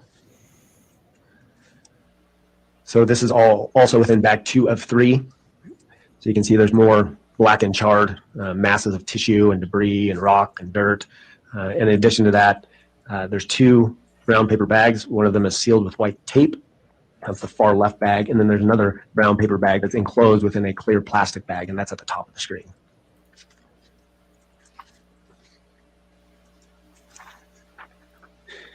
And what did you observe in State's Exhibit 177P? So after sifting and partially cleaning through the debris and the remains, this is a portion of what we found. At the top of the screen, that's the frontal bone. So that's the top of the skull. And you can see semicircular rounding off at the bottom of the skull. So that would be the top of your orbit. So that's where your essentially your eyeballs would be. So it's the top of the head. You can see there's some charring. There's some dirt still on it. Just to your left, on the far left, that's another large fragment of cranium. So that's a large fragment of skull that has significant charring and blackening secondary to fire. And the most bottom piece of tissue is a portion of the mandible and maxilla. You can still see that there are teeth, if you can recognize it, significantly blackened and charred, but there were still some teeth that were intact. Good night, Alex S. Can you, Tell the jury what you observed in 177Q. So as we mentioned before, there were some organs that were identified within that the remains. So this is the heart right in the middle, and then on both sides of the heart are the right and left lung. So they're still attached to one another. You can see the great vessels. They look like straws kind of coming out. So those are some of the great vessels that come off the aorta. And now this is not what a normal heart and lung looks like, just so you know. This is significantly shrunken. The heart and the lungs are both significantly shrunken. They're disrupted, they're charred, they're burned, they're falling apart. And so that was what was found, at least part of the organs that were found. 96 volt. What did you observe and do in State's Exhibit 177S? So again, this is just a little different view. Although the tissue, the organs are significantly obscured due to thermal injury and decomposition, you still do your best to try to rule out any kind of disease process or any kind of injury. So right there in the middle, the largest piece, that is the heart. You can see there's significant charring, there's decomposition, it's kind of falling apart. And then on the right side, that's the right lung that's been sectioned serially. And on the left side, that's the left lung that's been sectioned serially. So again, the lungs are significantly shrunken. The outsides are blackened and charred. And there's thermal artifact within the middle of the organs. Basically, the lung is typically nice and soft. It becomes to the point where it was like a very hard sponge.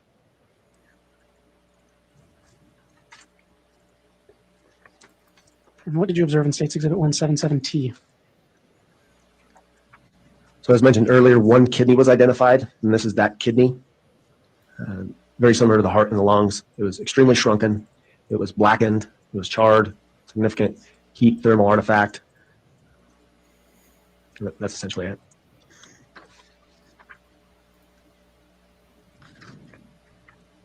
And can you describe what you observed in State's Exhibit 177V? So this is bag 2 of 3 after it's been cleaned up. So the organs are not in there, the organs that we just went over, the heart, lungs, and so forth. But these are all the bones that we're able to sift away and clean. As I mentioned earlier, in the top right corner, you can see there's these larger, flatter bones, and that's part of the skull. You can see in the bottom right-hand corner, there's a scapula. There's some long bones, including the tibia and fibula from the lower leg. Some of the bones in the middle, right below one of the large skull fragments, there's multiple rib fragments. Just to the left, I don't know if you can see, it's at the very top to the left. It's a sternum with multiple ribs coming off of it. I believe there's 1, 2, 3, 4, 5 ribs coming off one side and 2 ribs coming off another side. Doctor, to clarify, is this what you're speaking about, where my pen is pointed? Yes. Okay. And then there are multiple other just black and charred bones that are essentially unrecognizable. And then even further to your left are some smaller hand or foot bones, as well as burnt soft tissue or charred soft tissue in your very upper left. So basically what you're looking at is after a week of sifting through bag 2 of 3 that you saw earlier, those are the bones and the soft tissue that we recovered.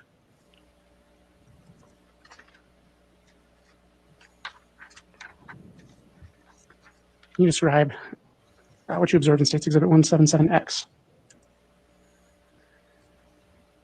So if you remember, there were 2 brown paper bags within bag 2 of 3 as well. So within that paper bag, you can see on the left, there are multiple charred pieces of bone, unrecognizable bone. Most likely at the very top, the small, they look like little logs. Those are likely hand or foot bones. And that was what was in the brown paper bag. Doctor, can you describe State's Exhibit 177Z? So we've completed bag 2 of 3. Now we're moving on to bag 3 of 3.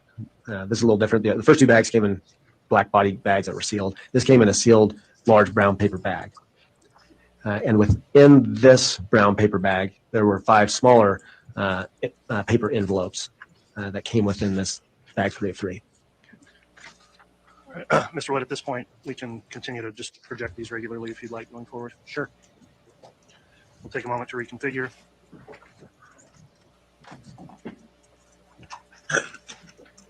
Whoa, goodness gracious.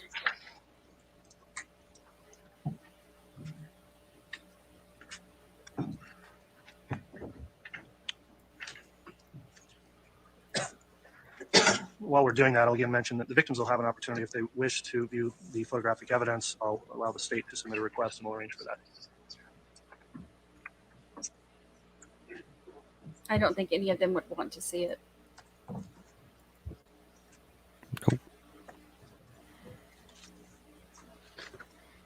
I mean, I know they submit a request for it, but I can't imagine anybody wanting to. Yeah, so within bag 3 of 3, as I mentioned, there were 5 other smaller paper bags. This is one of them, and it has identification information, including fire pit A Northwest.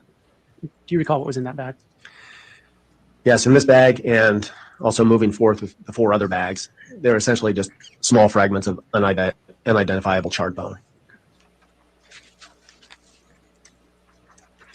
You identify State's Exhibit 177BP. So this was a second bag that was received within bag 3 of 3. It's sealed and labeled with identification information, including fire pit B. And what was in, you may have already stated it, but just for purposes of clarity for the record, what was in this bag? So there were small fragments of charred, unrecognizable bone. Good night, Lisa Wilmot.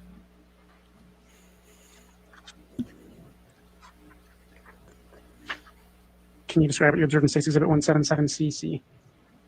Miranda Lee, Ivan went So to. this is the third bag within bag 3 of 3, again with identification information. He was here earlier. He went to bed. Description was suspected bone fragment. And do you recall what was in it? Again, a small charred piece of unrecognizable bone. And when I mean unrecognizable, they were bone. I just couldn't say where they came from because they were so small and charred and fragmented. And can you tell the jury what you observed in State's Exhibit 177D? I'm Yeah. sorry, let me recite that. Aw. 177D. So this is a 4th paper bag within the bag 3 of 3, again labeled and sealed with the description suspected bone fragments. And within this bag was also small charred, crumbly, unrecognizable pieces of bone. And can you describe what you observed in State's Exhibit 177EE? This is the final 5th bag that is sealed with identification information and labeled suspected organic matter. So within this bag, there was small charred fragments of soft tissue. Were you able to identify those pieces of tissue? No.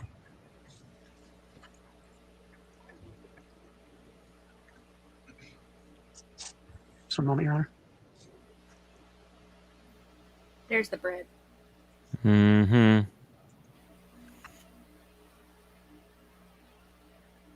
Questions at this time? All right, thank you, Mr. Wood. No. Who will be conducting cross? Okay, here we go. That's what the cross Here we is. go.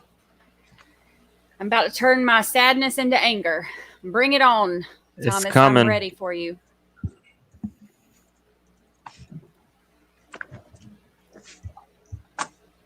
Yes, they're sure she was dismembered because of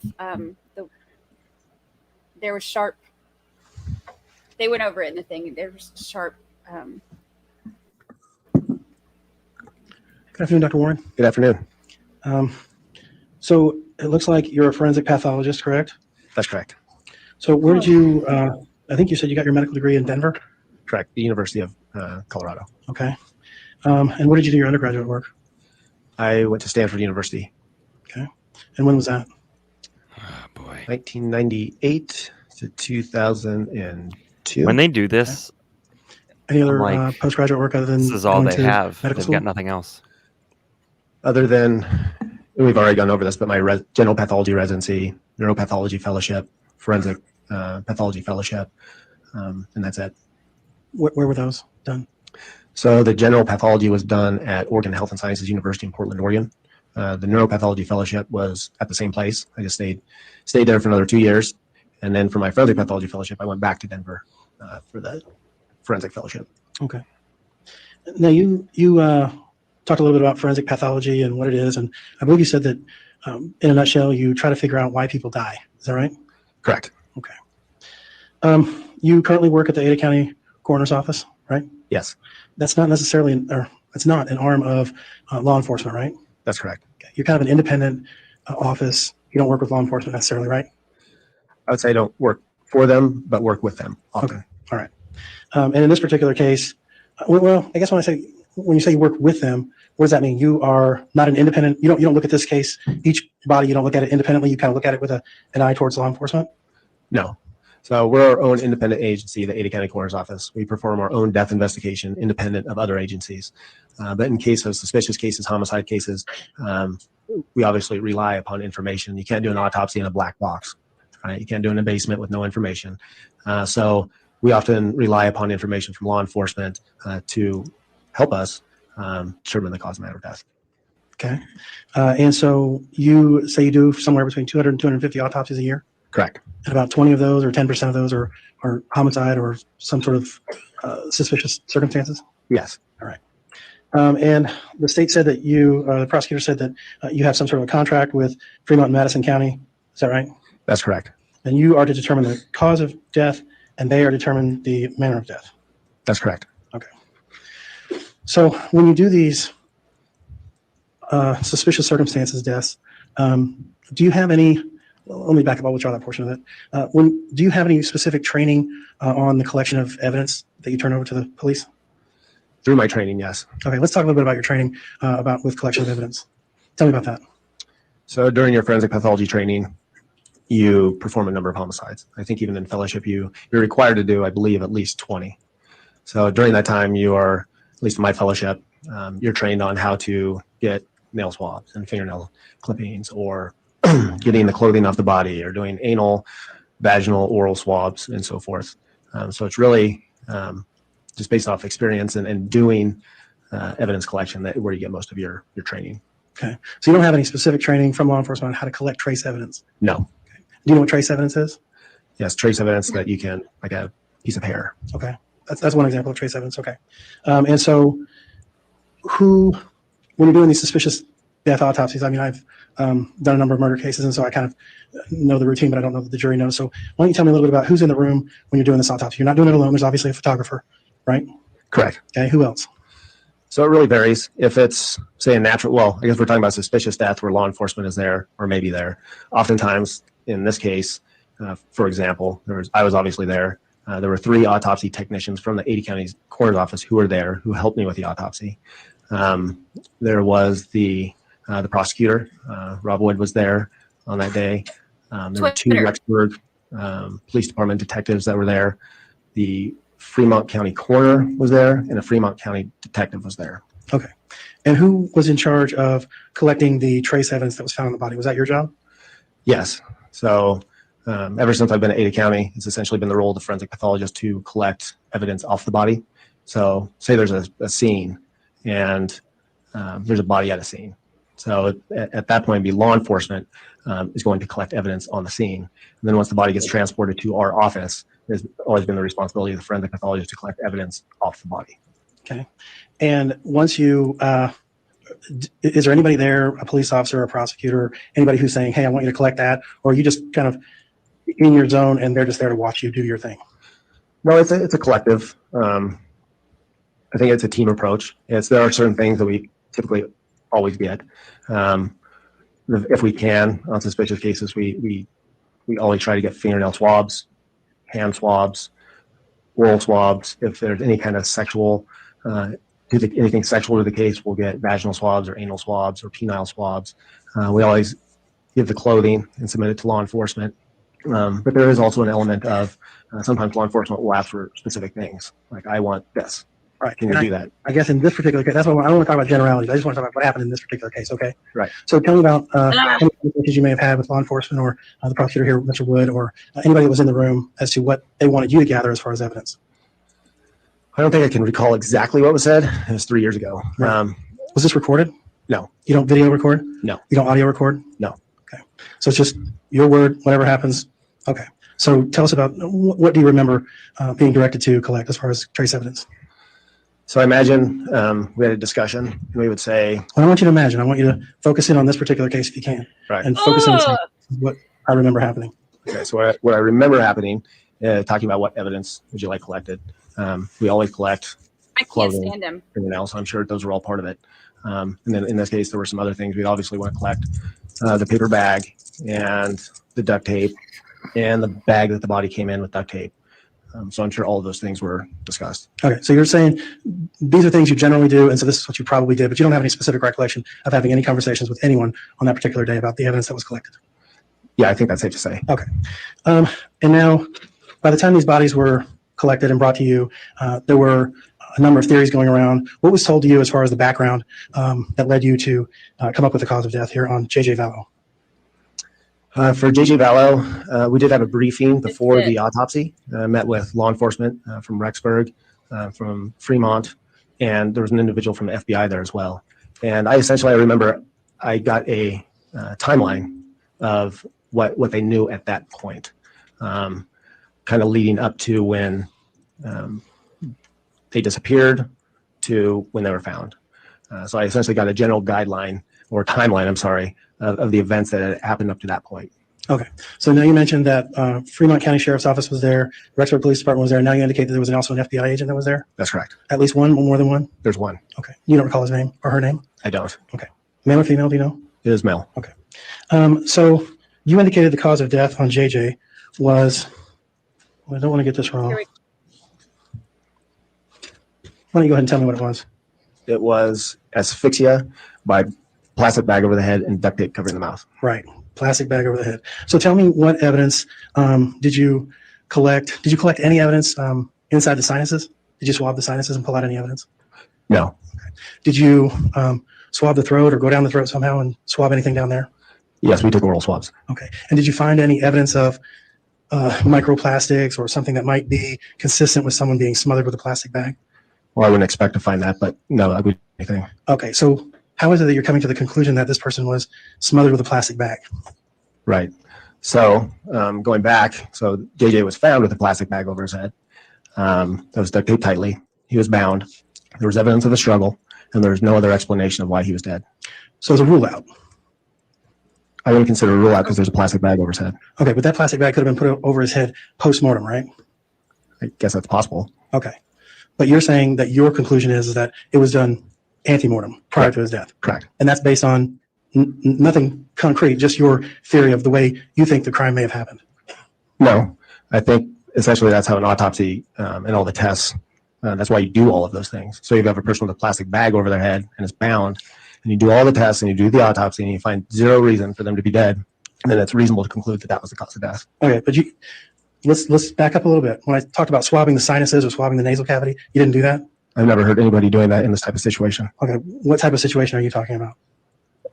Bag over the head. Okay, so when someone has a bag over their head and and I'm just going off of things I've seen in movies and whatnot, it seems That's like scary. That's scary to you? Yeah, but you're going off movies. Okay, so well, you're going off of knowledge. Okay, so when someone puts a bag over their head and they're trying to breathe in air, is that correct? Yes. How this happens? Yes. Okay, does anything that's inside that bag, does it generally go inside the nasal cavity or inside the mouth and down the throat? I've never heard of that. That's not how it works? No, not with the plastic bag. Tell me how it works. Essentially, the bag is put over your head and you can't breathe, and then you go unconscious and you die. Okay, so nothing goes into the nasal cavity. I don't know why it would. What are you breathing in? Air. From where? Nowhere. That's why you die. From inside the plastic bag? Correct. Okay. So anything that may have been inside that plastic bag that was close to the mouth or nose would have gone inside the mouth or nose? Not necessarily, no. All right. I guess we'll just have to disagree on that. Objection, that's not a question. Sustained. Will we have to disagree on that? What I the guess fuck we are will. you disagreeing with? That he's not breathing air? Oh my God. Oh my God. He said, I'm just going off what I've seen in movies. He's like, that's scary. Yeah, that's scary. Yep. What a great let me witness show response, you. Andy Pistol. You're right. What a great witness response. So you turned That's Jason one of from my face up to face down, and did you collect any trace evidence that was on his back or his buttocks or his legs? Yes, we obtained anal swabs. Okay, but there were no hairs, loose hairs, or anything that or other swabs other than the anal swabs. Other than that, you didn't take any swabs No, there was no trace evidence that I found to swab. that you could see Correct. with the naked eye. Yes. Okay. Yeah, I just wrote it down. That one's going on there. For sure. The bruising that was on Disagree. JJ's arms, Based on my you indicated that was knowledge ante-mortem from or prior to movies. the death. Correct. So, how soon prior to the death, or how likely is it that this was done contemporaneously with the death, like at the same time? That's a good question. So you can't really look at a bruise and date it specifically. They even done tests where you look at it microscopically, and it's not real great. So all I can really say is that the bruising looked recent. It was fresh. It was red-purple within the soft tissues. Usually if it's a healing type bruise, even though he's decomposed within the soft tissues, you'd expect different discoloration, maybe some healing. But it looked recent. So that's all I can really say. I can't say if it was right at the time of his death or shortly prior or how shortly prior, but it looked pretty fresh. Pretty fresh being within days, right? Thomas. Oh, no, I think that's probably a little too far out. Yeah, I mean, I can't say for certain. It was probably right around the time if there was a struggle or shortly before. So within the day? Or hours. Or hours. Thank you. Nothing further. All right, thank you, Mr. Thomas. So Any reading speaking of his statement? incompetence, they said that No, Your Honor. All right, that will conclude the defense testimony attorney then of this table witness, and Dr. Warren be is excused from just the subpoena. covered with like papers and I believe in release. messiness and Any whatever. objection to release of The defense? prosecutor's table has like binders and Yeah, everything's just like it does. organized. Yes. They said the defense table is a whole mess. He said based on what he's seen in movies. Somebody watched The Departed just a little bit too much. Judge, we may recall him, so we're gonna ask that he not be released from the suite at this time. All right, so Dr. Warren, then please maintain contact with whoever issued the subpoena. You while the and the trial is still pending. 153 other people Based on that, watching. I'd also advise you to Yes. not do Yeah. trial testimony Yeah. between now and the finish of the trial, just in case you are recalled. With that, you can be excused as a witness for today. So When he was like, "Did you test for plastic in the nose or whatever?" And he was like, "I would Mid-up- never have done that. I've never." calling another witness after that. Yes, Your Honor. Who's your next Yeah. witness? Yeah. Dr. Christensen. Okay, thank you, Mr. Wood. We'll go ahead and take our break then. All right, please. It's ridiculous. It's not helping any with the jury either, because apparently they're giving the defendant's table dirty looks. You can't handle the Thank you. Please be truth. seated. I want to That's why he punch him in became the a face lawyer. too, Strawberry Queen. Have the jurors brought in, please. He's the one who is, if you're staring at the table, he's usually to the left of Lori. So, stage left, audience right, if you're a theater person.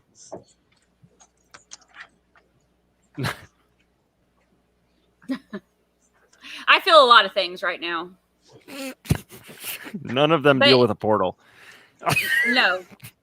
But I'll tell you this, that was the All right, please. best response ever. Him saying, "That's scary." It- Dr. Garth Warren, congrats to God. you. I want to be his friend. I want to go out for a beer with Dr. Warren. Yeah. Here's our discount for you. Thank you, Mr. I want to Mayor. high five him. That back and forth could go on that top 15 that we said in the very beginning. Yeah. Ugh. Okay, we're back on the record on CR 22-21-1624, State of Idaho versus Yeah. Lori Vallow, Coincidence? continuing the state's case in chief. I State think can call its not. next witness. Your Honor, the state will call Dr. Christensen, Angie Christensen. So, Dr. Christensen, I have a picture on the slide from her where she's like standing or sitting in the lab or whatever, but I found that she has a couple books and podcasts and all kinds of like forensic stuff like that. Actually, it looks nice. Yeah. There were some pictures too of her like in action, like with bones and stuff. And I was like, I'm not putting those during Yeah. this Yeah. testimony. You pick good That's cool. pictures. These are nice pictures. And I put some of Right. Started, the I'll just have kids a too, preliminary because question or two for the witness. I wanna Dr. remember Christensen, them how they been were. sworn. Let me ask you, have you reviewed, listened Yeah. to, or in any way seen any of the What's on second? I don't know. testimony Is in the who trial on since- third? No, I have not. Okay, thank Vicky? you for that. Just throwing With that in out mind, there. I'll ask Also, you if you please run make that sure to sit question forward and talk right into by that microphone to make sure we your have your kid, voice on the recording. We're making a my court record as 7-year-old, well, that was so really please funny. make verbal responses to any questions you're asked, and please try to avoid talking at the same time as any attorney that's questioning you. So with those rules in mind, Ms. Smith, Right, if you'd like to Tish? inquire on direct, you can do so. Thank you, Your Honor. Good afternoon. Good afternoon.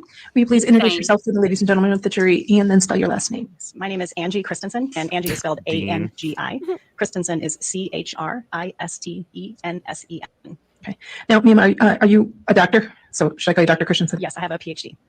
Ma'am, can you tell us a little bit about what you do for a living? I am a forensic anthropologist at the FBI laboratory in Quantico, Virginia, where I've worked since 2004.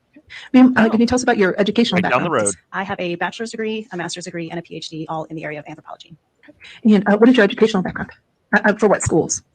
My undergraduate was from the University of Washington, and both my master's and PhD from the University of Tennessee. Do you hold any certificates? Yes, I am certified by Yes, the American bravo, Board of Dr. Warren. Anthropology and the Forensic Bravo. Society of Europe. And the Forensic Anthropology Society of Europe, how many people are allowed to be in that society? I'm not aware of how many are certified in that society. Okay. Just generally, what is anthropology? Anthropology is a very broad science that includes the study of humans and humanity in any way. So human language, culture, biology is a very broad discipline. And are you a forensic anthropologist, you said? Yes. What is forensic anthropology? Forensic anthropology is a specialized area of anthropology that includes the examination and analysis of skeletal remains in forensic or death investigation contexts. And that is your occupation at the FBI at Quantico? Yes. Okay. And just so that the jury's clear, what is the difference between forensic pathology and forensic anthropology? They are related and complementary, but different disciplines. Forensic anthropology, as I mentioned, emphasizes analysis of the human skeleton specifically, and forensic anthropologists are not authorized to determine cause and manner of death or to make a positive identification. So why would a medical examiner refer human remains or skeletal remains to a forensic anthropologist? Typically, if they're wanting a more in-depth examination of any features of the skeleton specifically. And so if a medical examiner wanted an in-depth analysis of skeletal remains, what sort of process, if there is a general process, would one go through in doing such an examination? A forensic anthropology examination it can be pretty varied and depends a lot on what exactly is submitted and what type of examination is being requested. But generally speaking, an examination will begin with a visual assessment of the bones, looking for which bones are present, their general condition, and things like that. That might then progress to things like looking at bones under a microscope, taking measurements, or taking x-rays. Now, were you involved in a laboratory number, and I believe an FBI number, HQA3290279? Yes, I was. And was that your internal lab number 2020-01332? Yes, that's correct. And that was referred to the FBI Quantico by the Ada County coroner? Yes, they're the ones who made the request to the laboratory. And they sent some human remains for their case number 200611. Yes. All right. And those photos have already been admitted, Your Honor, as the photos from the autopsy of Tylee Ryan. Are you aware that those remains have since been identified? Yes. Okay. And are you aware that those remains have since you looked at them and identified as Tylee Ryan? I may have learned this information at some point in the investigation, but I don't recall specifically when.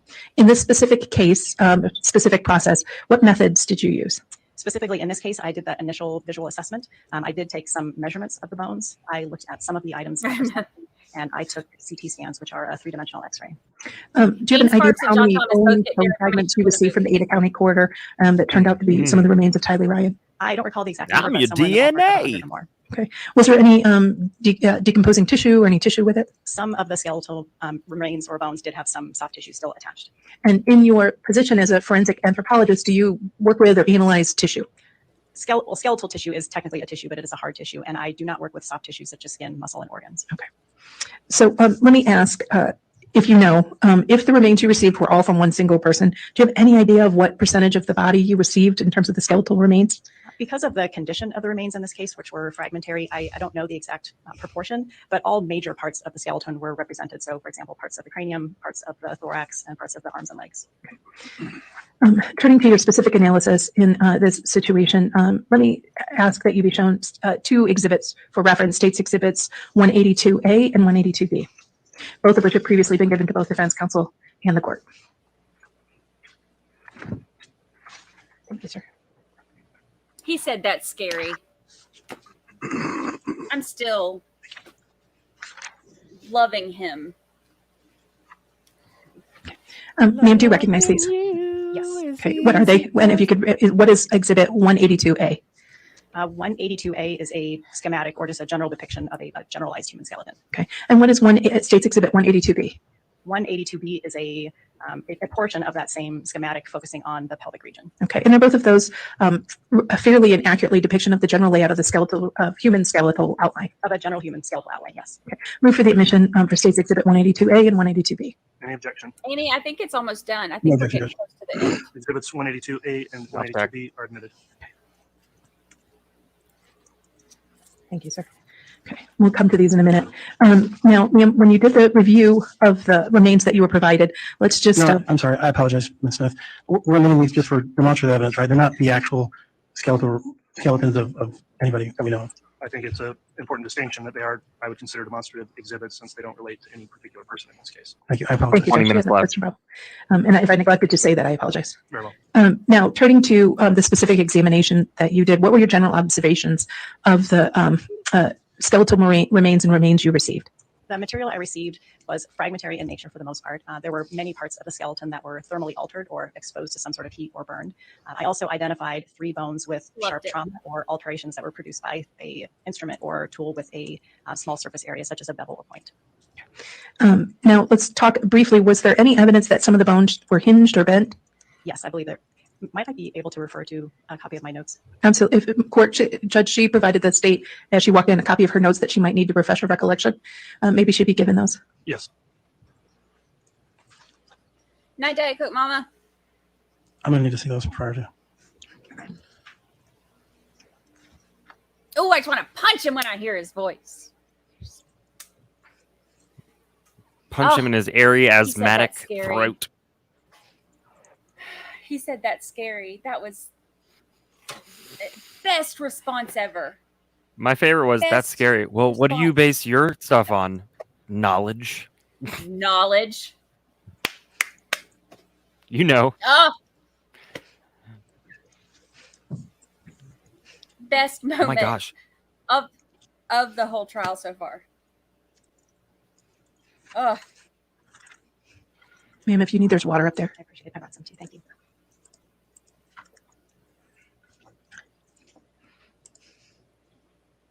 I'm basically Y'all are seeing awesome movies. for sticking around. What lawyer says that? 100 hit it. 100 Amber hit it right on the money. Boom. Yes. Yes. Ugh. But you know, I needed that after how heavy this has been. I needed to be able to enjoy his embarrassment for a moment, you know. Yes, from my review, my report indicates at least one incidence of bone that was hinged or bent. Okay. And does it indicate also that it was perimortem at the time? Yes. Okay. What does perimortem mean? Perimortem means at or around the time of death, but it's important to make the distinction that forensic anthropologically, what we refer to as perimortem could extend into the postmortem period. And the reason for that is when we are looking at just the bones and we're not looking at any of the soft tissues, all we can see is how the bone reacts to force. And the bone, if it stays in what we call biomechanically fresh state, but basically just in a state that retains moisture and collagen and the things that make bone a bit flexible, if that's preserved well enough into part of the postmortem period, the bone reacts exactly the same way. So anthropologically, perimortem could be right at the time of death, but it could also be after the death event if the bone was still in that biomechanically fresh state. And so when you talk about that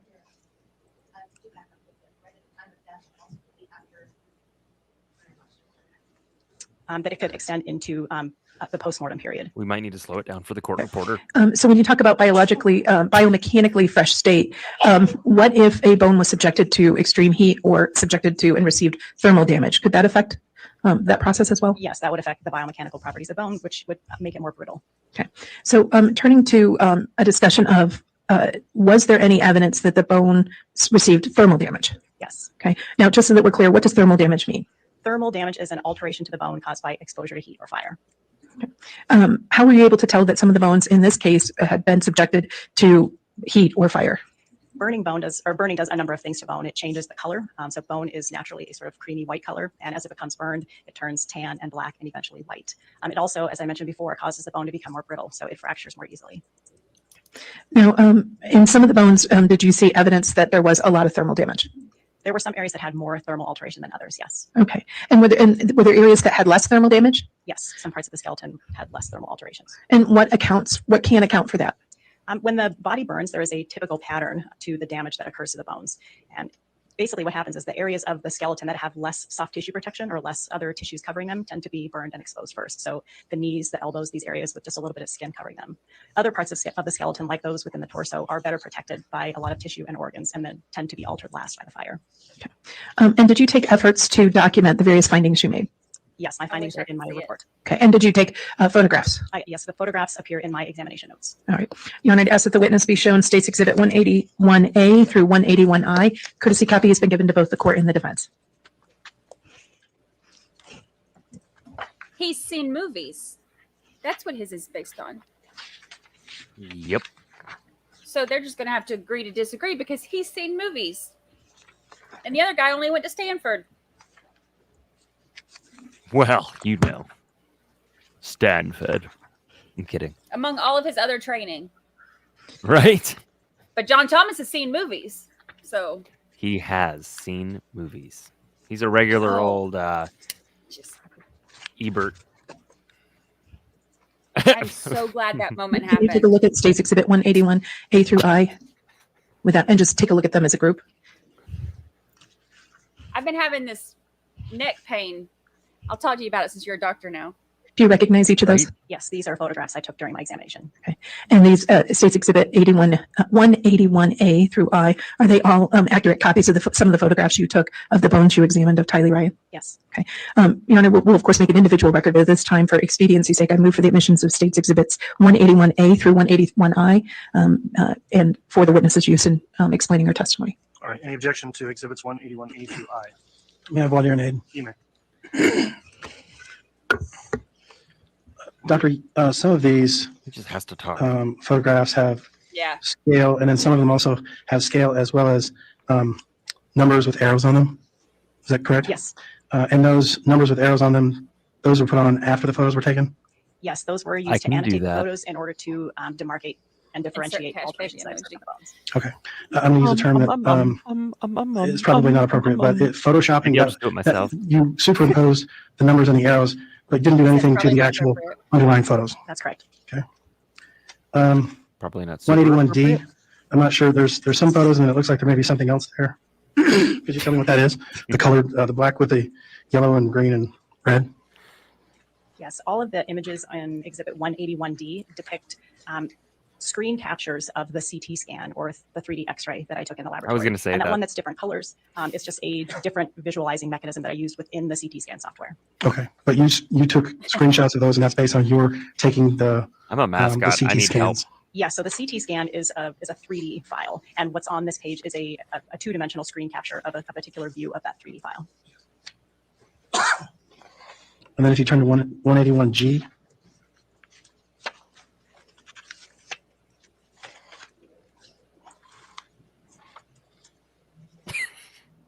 okay, is 181G has 3 photographs on it, correct? Yes, Good And enough. the bottom 2 are those CT scans? yes, those are also 2D screen captures of a 3D CT scan. Okay, and then the top one is just a photograph. Correct. And then 181I, 181I is a traditional two-dimensional X-ray. okay, so it's a radiograph? Yes, Okay, and did you do that yourself? yes. Based on that foundation, I have no objection. All right. Thank you, Mr. Thomas. So exhibits 181A through I are all admitted. Mr. Your Honor, I Thomas, request sit permission to down. display these. You may. And we'll take them one at a time and ask the doctor to explain on the record what they are. But first, let me ask a quick question. You mentioned some thermal evidence of thermal damage. Did you see any evidence in any of the bones that you had of carnivore activity? Yes, there was one bone that had marks on it that are consistent with what you see when carnivores scavenge or chew on bones. And when you say carnivores, we're talking a dog, a cat, A meat-eating animal. Yes. Okay. Let me show you what has been marked as 181A.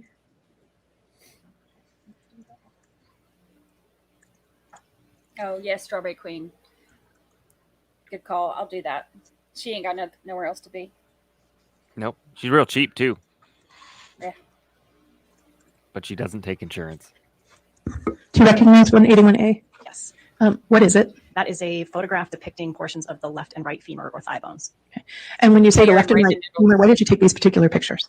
I take pictures to document everything in my examination. And you earlier referenced that you'd seen some activity of carnivore activity. Yes, Is that depicted in this photograph? it is not. And in my notes, it indicates that this was noted on the trochanter, which is going to be on the back side of what's depicted here in this image. Okay. So in the backside of this bone is where you found the carnivore activity. Okay. Now, for reference sake, maybe people's memory of anatomy is better than my own. But for reference sake, let me show you States Exhibit 182A. Do you have the laser pointer up there? Yes. Okay. Can you point to us where the bone you just referenced is? The femur is the thigh bone, which is this bone here. So State's Exhibit 181A is an image of both the right and the left femur, correct? Yes. Okay. There you go. Where were y'all when I had my 30 surgeries? Now, you earlier It referenced saved thermal so much damage money. to the bones and that you could see discoloration, right? Yes. Okay. Let me show you State's Exhibit 181B.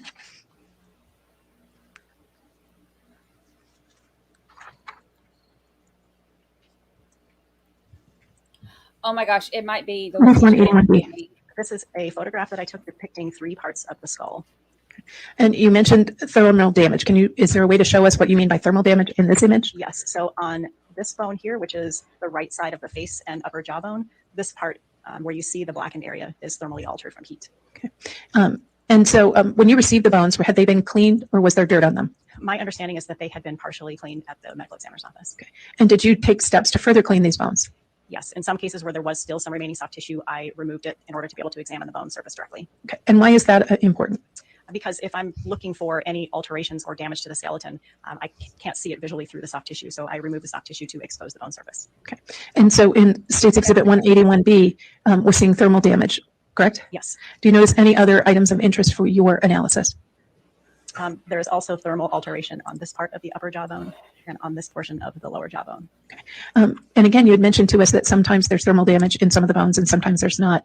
Is that again a situation where if a part of the bone is protected, it doesn't have the same level of damage? Well, these parts of the skeleton are actually, the front part of the face is not very well protected. So it's possible this part wasn't exposed to the fire, but I can't account for all of the possible patterns. Okay. But that front part of the face was not, did not show the same level or degree of burns that some of the other bones That's did. correct. Okay.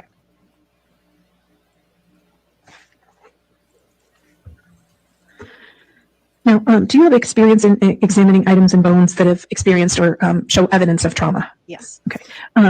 What sort of trauma have you observed in bones, just generally? Generally, the types of trauma on bone that can be categorized are blunt trauma, which is from something with a relatively large surface area moving at a relatively low speed. There's also sharp trauma, which is identified as trauma resulting from impact from an implement with a very small surface area, or such as a bevel or point. Or high velocity projectile trauma, which is trauma due to a small surface area object moving at a high rate of speed. In the bones for Tylee Ryan, did you examine them for evidence of the trauma? Yes. Okay. And what sort of trauma, if any, did you observe? On 3 of the bones, I identified sharp trauma. Okay. Which 3 bones did you identify sharp trauma? That was the left and right innominates or hip bones, and the sacrum, which is the back of the pelvis or the bottom of the spine. Okay. This is what I don't understand. So you again, State's Exhibit the 182A. Why this area? Why the sharp trauma? Can you point to us on the diagram that's up there on 182A and show us generally what you're talking about? Yes. So these are the 2 hip bones. This is the right Imagine side. it and the indicates left a side, struggle and the and they were sacrum is just the one doing right in whatever the they middle could, at the base maybe. of the spinal column. Okay. And that's areas where you found Really evidence of sucks sharp to trauma. say. Yes. Because normally it's like Sharp, joints. you know, a and knife or a stuff, hatchet so- or something that like caused injury in this area. I can't identify the specific tool type, but it was something with a small surface area, such as Oh, I see. I Unless see it what was they're tra- talking about. Unless he was I'm trying to wrong. get And the a tool mark examiner would be the person who might try to identify top what of the object you did. leg. Yes, the procedure in my Right. agency is the anthropologist identifies the location and general nature of sharp traumas, and that's then forwarded to our firearms and tool marks unit for additional analysis. Now, let me show you just for reference, State's Exhibit 182B, which is a close-up of that area. Could you again point to us the area where you saw the trauma? Yes, so this is the right innominate or right hip bone and the left side, and the sacrum in the middle. Thank Yeah, you. because that's not even top of the legs. That Now, sacrum's like. did you lower- document the injuries That's that you such saw? a, Yes, I documented the sharp alterations that I observed. that's Let's not start a with normal place. your item 16.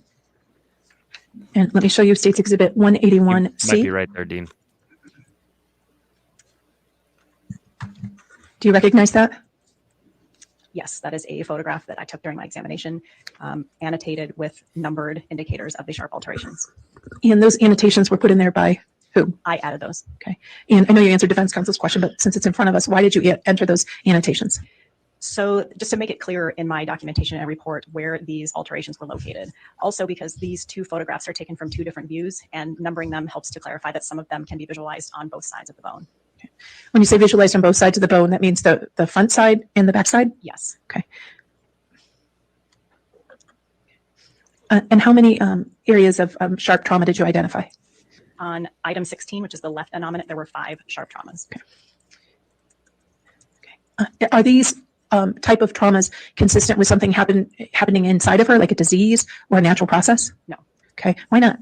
A disease process affects the bone in a much different way. So a disease might cause the bone to react or respond to that disease by, for example, depositing what we call woven or a very loosely organized bone that results in a weakened area of bone. A disease process might also affect an entire bone or the entire skeleton, for example, in a loss of bone density. In this case, what's seen are alterations to the bone from an external force with no evidence of that response or remodeling. Okay. When you say an external force, something or someone penetrated and pierced this bone? Yes, this was an external force imposed on the bone. Now, have you had experience in looking at bodies that have been dismembered? Yes. Okay. Are there areas when a body is dismembered where you expect to see issues that are, or injuries as evidence of dismemberment? Typically, sharp traumas in dismemberment cases occur around joints. So when you say around joints, what does that mean? Around parts of the limbs and body that join together. So for example, where the arms or legs or head meet the torso. Okay. So the 5 sharp instrument injuries that we see in your item 16 on the exhibit before you, are these all evidence of dismemberment? These would not be typical of dismemberment. Okay. What are they typical of? I can't say exactly what sort of action or implement caused them, but that some sort of external small surface area object impacted the bones. So why do you say they are not consistent with inconsistent with other injuries you've seen for dismemberment? Because these aren't near joints. So typically dismemberment, the objective is to break the body into smaller portions. And that's why the joints tend to be targeted. In this case, all of these sharp traumas are in the area of the pelvic region. Okay. So you said in the area of the pelvic region. So for reference, if I may, let's use States Exhibit 182B again. Could you point to us what you're talking about? So the sharp traumas were all found on the innominates or the hip bones here, as well as part of the left side of the sacrum. And some of the sharp traumas can be visualized on both sides of the bone because it went all the way through. So it'd be on the back side that you can't see here. Okay. So it's more on the side that would be interior of the body and not exterior? Yes. Okay. You referenced earlier with defense counsel having taken x-rays and CT scans of item 16. Let me show you States Exhibit 181D. Do you recognize it? Yes, these are 2-dimensional screen captures of a 3-dimensional CT scan that I created of item 16. Okay. And why did you do that? Using CT scans helps to better visualize traumas or other features that might be useful in other cases for identification purposes. Okay. And do you see some of the sharp trauma items that you've discussed reflected in these CT scans? Yes. Can you point those out to us, please? Yes. So some of them are, I don't know which numbers these are because this isn't an annotated one, but one example is here, another here, there's another here, and one here. And what about the lower ones? Can you see them there? This one does not visualize them very well. Hard one to but I come in on. Sharp traumas here, another here, and another here. Okay. The one lower, where in the body is the one that's lower, typically located? Are you talking about this one right here? Yes, ma'am. This is on the top of the pubis. If you wanted to show the skeleton diagram, I could point that out there, but it's basically the front part of the pelvis. And for the record, I'm showing 182. Let me use the large one. Let me do 182B, Your Honor. All right. And Ms. Smith, we're drawing right up to our time to adjourn for the day if you'd like to figure out a logical breaking point here soon. May I do this one and one more picture, and then we'll be on to another object? Yes. Thank you, Judge. And you were saying you asked to see this. Where is that area of the pubis? Yes, that previously indicated sharp trauma was approximately in this region. Okay. And it just for orientation for those of us who how is that by your belly button? Is that by your uterus? Understanding everyone's different, but general region. Yes, so that's going to be below the belly button in the pubic region. Okay. And is that particular injury, sharp injury, consistent with dismemberment or inconsistent with dismemberment? That's inconsistent with what's typically seen in dismemberment.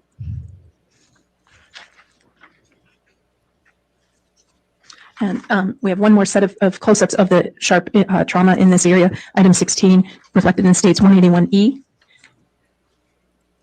Can you explain to us what we're looking at 181E? Yes, these are detail or close-up views of the same alterations depicted in the other photograph and CT scans. Okay. When you say these, there are 4 pictures? Yes. Okay. And there are numbers on the pictures? I can't tell how well that shows up on other people's monitors. Does it show up? These are annotated also with the numbers corresponding to the numbers in the other image. Okay. So the numbers in each of the items for item 16 all match each other, even if they're different shots? Yes, exactly. Okay. And so there's an image of number 4, number 3, number 1, and number 2 and 3? Yes, and also the upper left one depicts an additional view of number 4. Okay. And those are all on the left side, correct? This is item 16, so yes, let me just verify. Yes, these are all on the left hip bone. Okay. We're done with this view, Judge. I can start up with item 19 tomorrow. Okay. right. Thank you, Judge. All right, thank you, Ms. Smith.